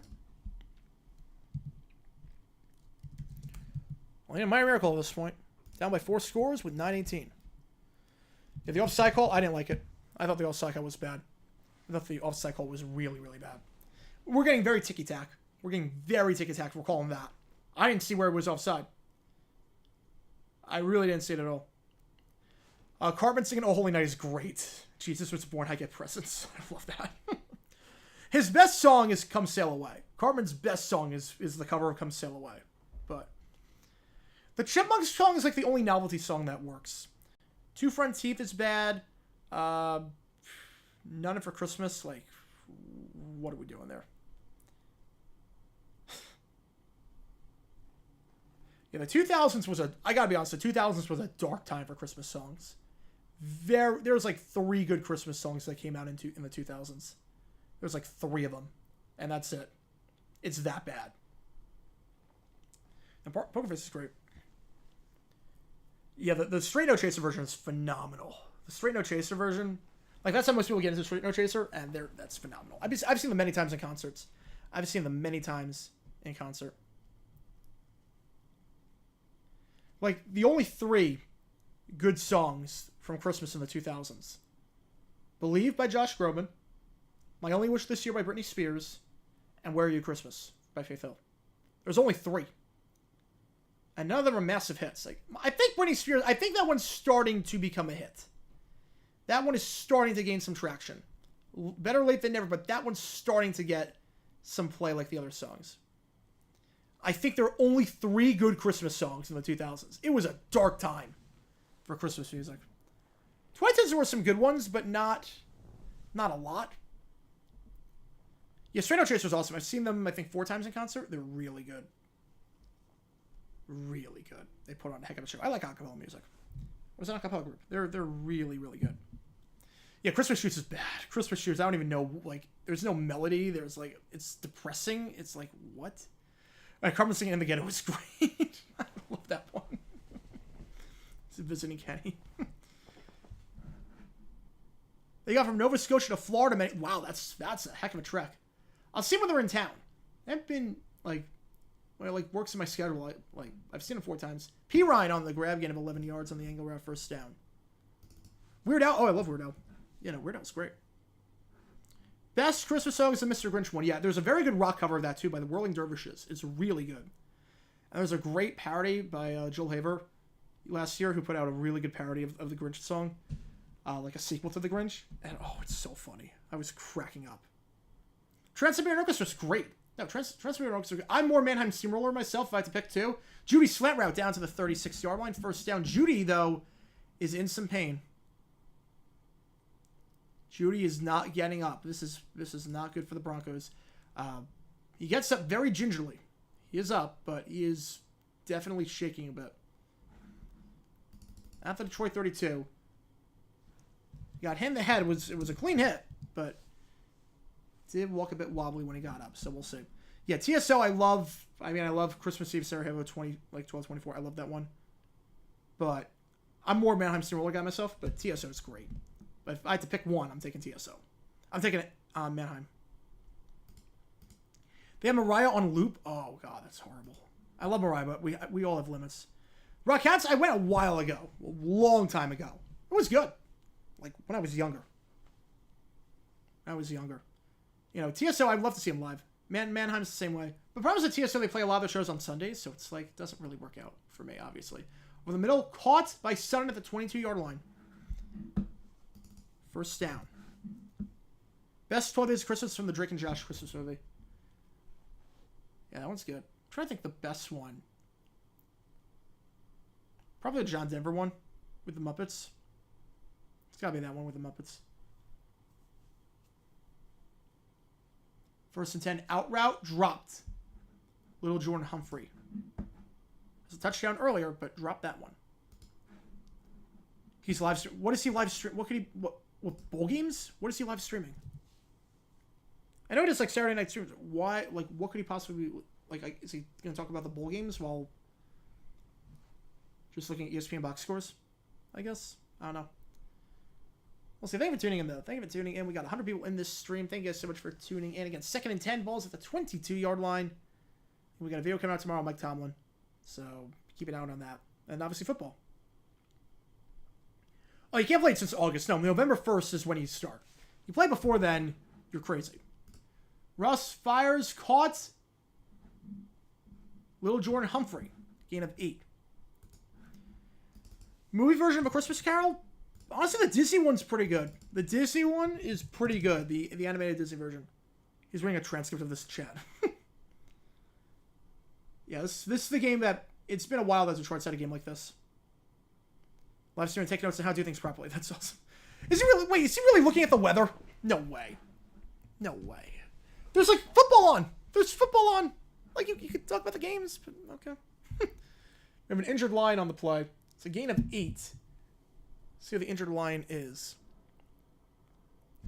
Yeah, Drake and Josh, I consider Really Big Shrimp to be the finale. Everything else was just a bonus. Really Big Shrimp is the finale. Yeah, Christmas music, as the injured man, by the way, is Khalil Dorsey, the cornerback, in his 10th game of the season. Like, if you play it before November 1st, unless it's like Christmas and July weekend, it's crazy. Live streaming stadium, but like that's his whole. Oh my god. What are you like? I'll have to watch it after, I guess. I don't know. 32 handoff. Russ keeps himself. Knee was down. He didn't get the first. Down to 13-yard line. What like stadiums is he ranking? Because there's a lot of stadiums in the world. There's a lot of stadiums out there. You know, Really Big Shrimp is amazing. Really Big Shrimp. That is the finale to me. Like, everyone got closure. Everyone got closure for that one. 4th and 1. 7 minutes left. They're going for it. Handoff. They got the first down easily. P runs to the 10-5. Down at the 1. Couldn't punch it in from the 1 last time. Let's see what happens here. Again at 12.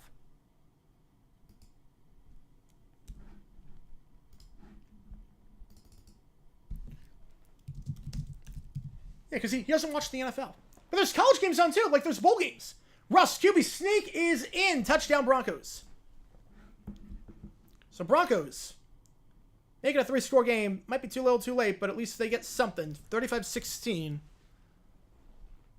You figure you should leave the offense out there and go for 2. Make a 17-point game, but... So he's live streaming then looking up the weather?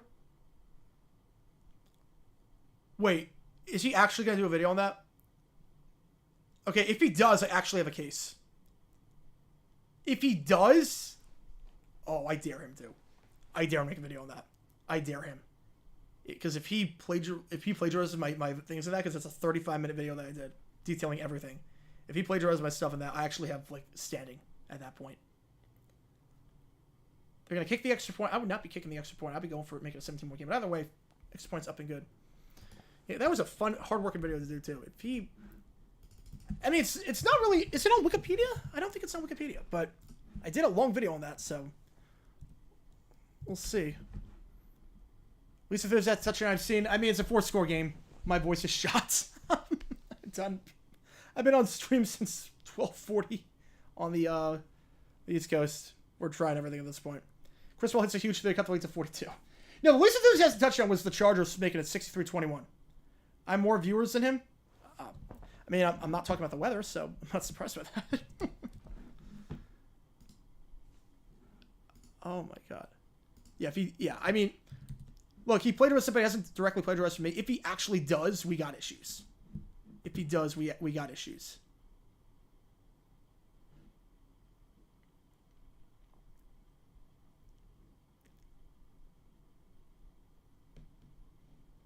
All right. So it's 35-17. We got ourselves a 3-score ball game. In fact, we have to ask ourselves on Wikipedia. Yeah. No streams tomorrow. So tomorrow, no game stream. But after the game, I'm going live. So after the game, I go live. And not only do I go live after the game tomorrow, but I'm going to reveal what trivia games we're playing for the jackpot game. $250 in the pot. So I will let you know what games we're playing. We're going to spin a wheel live. I have no idea what we're playing. So I will spin a wheel, and we will find out in real time together. Yeah, so no games tomorrow, unless someone drops 500 in the next 6.5 minutes. No games tomorrow. But we will have a Monday night stream with overtime. Will we have overtime? I don't know if we're going to have overtime Monday. I don't know. Just because I have a flight Tuesday morning. So I might have overtime, but I might have a limit. It might be a limit to like 1 in the morning or something. Because I have no clue what games we're playing. I have no clue. Your own cursed wheel. Pretty much. Well, it's not really a curse. It's more of a blessing. More of a blessing. Because again, jackpot game Wednesday night, $250 in the pot to our winner. It's going to be insane. No, someone said that I haven't watched, but someone said he might do a video on the Eagles moving to Phoenix, which I did a very lengthy video on, like 35 minutes. So he might take some stuff word for word on that. We'll see. I don't know. He's literally looking at Buffalo's weather tomorrow. All right. You know what?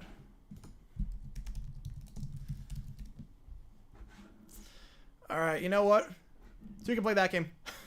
45 degrees in Buffalo right now. Tomorrow, 49 and rainy. We got a high chance of rain starting at 3 o'clock. So there's your weather update in Buffalo. All right, there we go. Now onside kick time, and the Lions recover it. So they'll have it at the 44-yard line. There you go. So it's going to be rainy in Buffalo tomorrow, and the Lions have it at the 44-yard line. First down.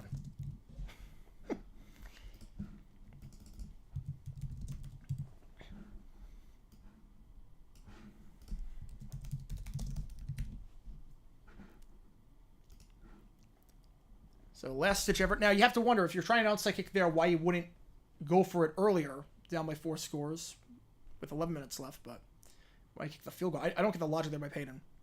Phoenix, tropical Phoenix. It's very tropical. Phoenix, the weather's like it's not raining. It's nice. Cloudy. It's definitely a bit cloudy. It's like in the 60s right now. Like it's good weather. It's good weather. Hand up the middle goes to Montgomery. Montgomery down to the 43-yard line. That's right. Thank you so much, Superfan. Thank you so much. I was like, why the heck not? Let's have some fun.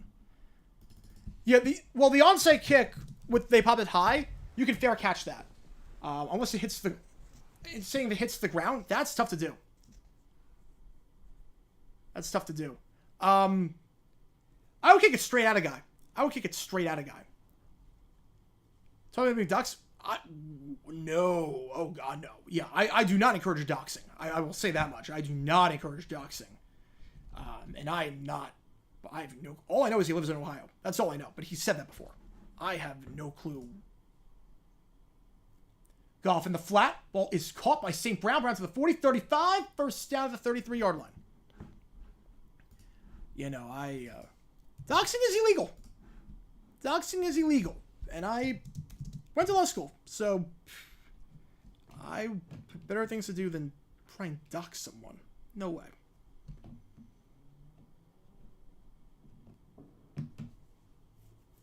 First down the 33-yard line.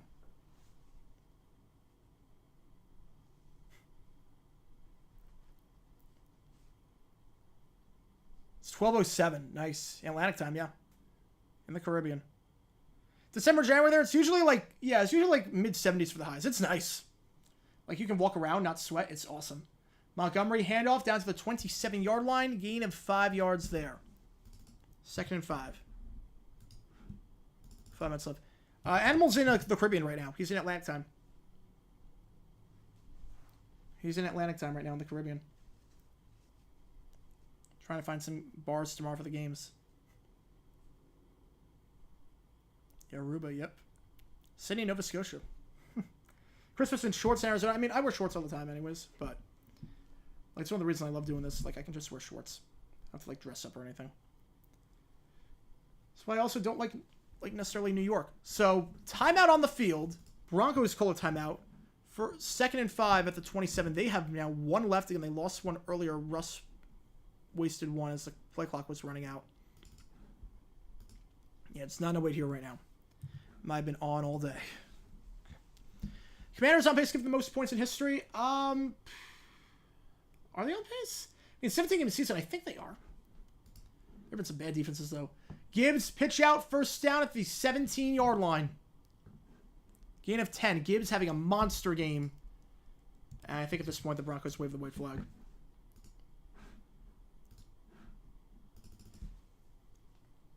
New York 66 and Mets and the Marlins are way better. No, they are going to call a timeout, so they will have none left. So this one for the Lions, you can take it down to 2:38, but we have to kick a field goal, 3-score game. This one is pretty much over. He has better hair than me. I mean,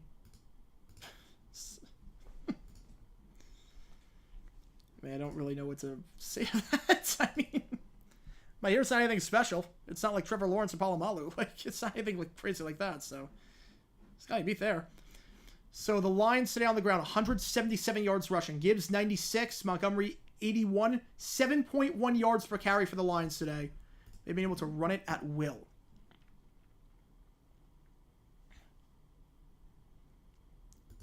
Light rain here in the Midwest, yeah.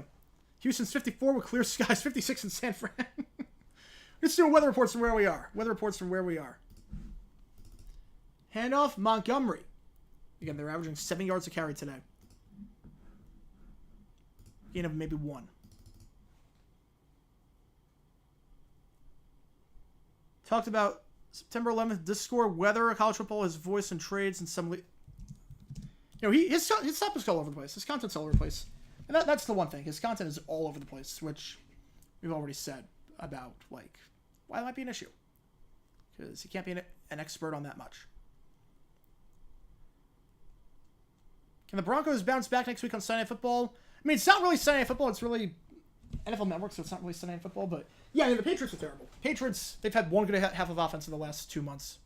Broncos, they ran into a good team in the Lions. They'll be fine. They're still playing pretty good football. I mean, Russ didn't look great today.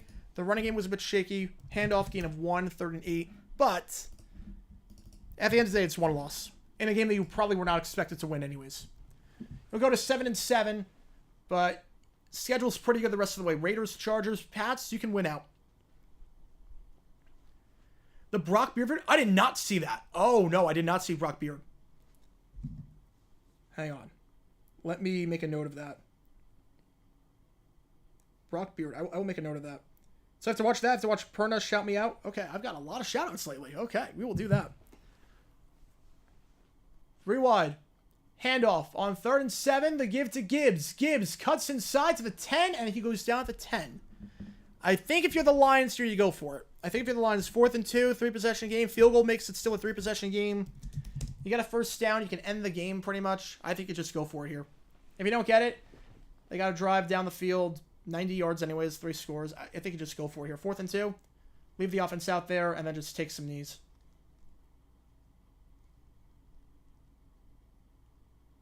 Yeah, the Lions are just going to let this clock run all the way down to about 2:26.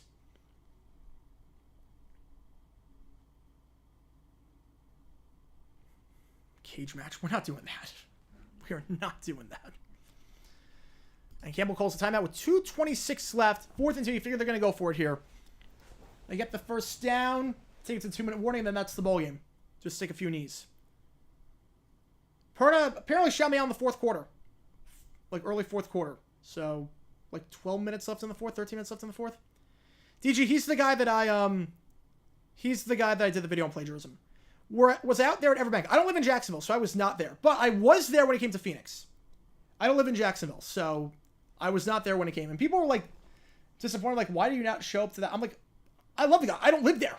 I don't live there. I will be there for the one in Phoenix. And I was there for the one in Phoenix, and I donated for a great cause, and we got the Kyler Murray jersey, the autographed one that he donated, or that I gave away as part of the raffle. So that was awesome. I have that one hanging in my office. 4th and 2, play action. Goff first 3 not there. Looking. End zone shot. Touchdown Lions. Sam Laporta. 1, 2, 3.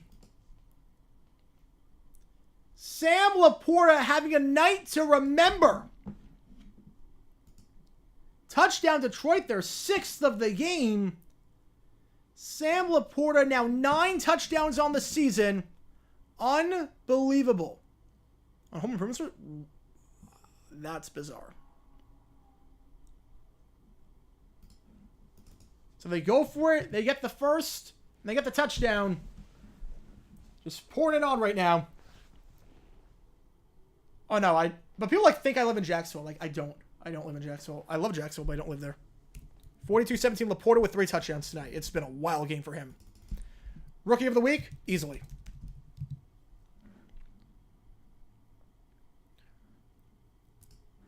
You saw a video on the short-lived Jersey Knights, so I watched it. Reading the Wikipedia, call him out. I don't know who the YouTuber was, but yeah, call him out. Report. Yeah, report. That's reused content. Yeah, that's plagiarism. That's taking someone else's work. Yeah, report that. It wasn't him. I know he didn't do a video on the Jersey Knights, but yeah. Yeah, no, that content is not. It's not allowed on the platform. You can't. It's reused content. It's not your own. You're stealing someone else's work. Yeah, this is a blowout. Yeah, I do not plagiarize. I do not plagiarize. Anything to do in Jax? I mean, I usually just stay downtown, but Jacksonville Beach is nice. Russian bots? Why? You're out of town when he came here. He lived really close to you. Were heartbroken. Yeah, that stinks. Although he didn't wear the Speedo because he had the it got lost in the luggage. So, you know what? Like, if Grossi is within a 100-mile radius of me, I will go see him. I'll put it that way. Kickoff is fielded at the 5. Taken out by Mims to the 22-yard line. Do I have a team of lawyers? I don't need a team of lawyers. For that, I don't need a team of lawyers. Pretty clear cut and dry. But, first and 10th, 22-yard line. Robert Saleh with a... Oh, Liverpool. I thought it meant Robert Saleh. Liverpool, you're talking. Yeah. Be an interesting game. Be an interesting game. And they're going to take Russ out. Figure 25-point game, 2.5 minutes. There was no real reason to put him in. So Jared Stidham, the new QB, figure just going to run the ball and get out of here. First down, hands it off. Up the middle, it goes to Javonte down to the 25-yard line. That takes a 2-minute warning. 2nd and 7. As we go down to the 2-minute warning. So as a reminder, yeah, Detroit's going to make the playoffs. Can they win one? I mean, the NFC, they're going to probably be a 2 or a 3 seed. The wild card field's terrible. The wild card race in the NFC is garbage. Detroit can win easily. Maybe not against Seattle, because Seattle beat them earlier. But like the 5 seed's going to be obviously Philly or Dallas. But 6 and 7, it's not really great. It's not really great. Detroit's crime rate is down when the Lions are good. Yeah, I did see that. That's a funny case of correlation, not equaling causation, but that's good. Yeah, if there's any year for Detroit to win the Super Bowl, I mean, they got the draft next year. I mean, it's a fun atmosphere. I was at KC when they won the Super Bowl. The draft after they won the Super Bowl, and it was just a different atmosphere. The most win-win trade ever, Stafford Goff. I would say so. It's up there. Williams, first down the 33-yard line. It's definitely up there with the most win-win. I would say the other one was the Bills giving up a first-round pick for Diggs. They get Diggs, and the Vikings used that pick to draft Justin Jefferson. That was pretty win-win. Make kissing noises? Oh, God. I will not be doing that. Jared Stidham would be a successor? I don't think anyone thought that. No, Stidham, I mean, because he played that game against the Jets. He threw 2 picks in that game. He was so bad they put Brady back in. No, no one believed in Stidham. I never remember that talk at all. Handoff, Pirine, down to the 36. Gain of 3. He ended his stream abruptly. I don't get why. I don't get why you don't end streams abruptly. Like, just let people know that you're signing off. Like, just thank them for coming out, thank them for spending their time with them, and then sign off. Don't end abruptly. That's not fair to people. So, with that 2nd and 5, Lions are going to go to 10 and 4. One step closer to the NFC North. Broncos will drop to 500, but this game, it would have been a nice win for the Broncos. But they're still in a very good spot. The pitch out, Pirine, first down, but that should end it at the 47-yard line. So a very good spot. Very winnable games coming up. Probably have to run the table to make the playoffs, but they're in a pretty good spot. They're in a pretty good spot. 3 easy games coming up. And that will end the ball game.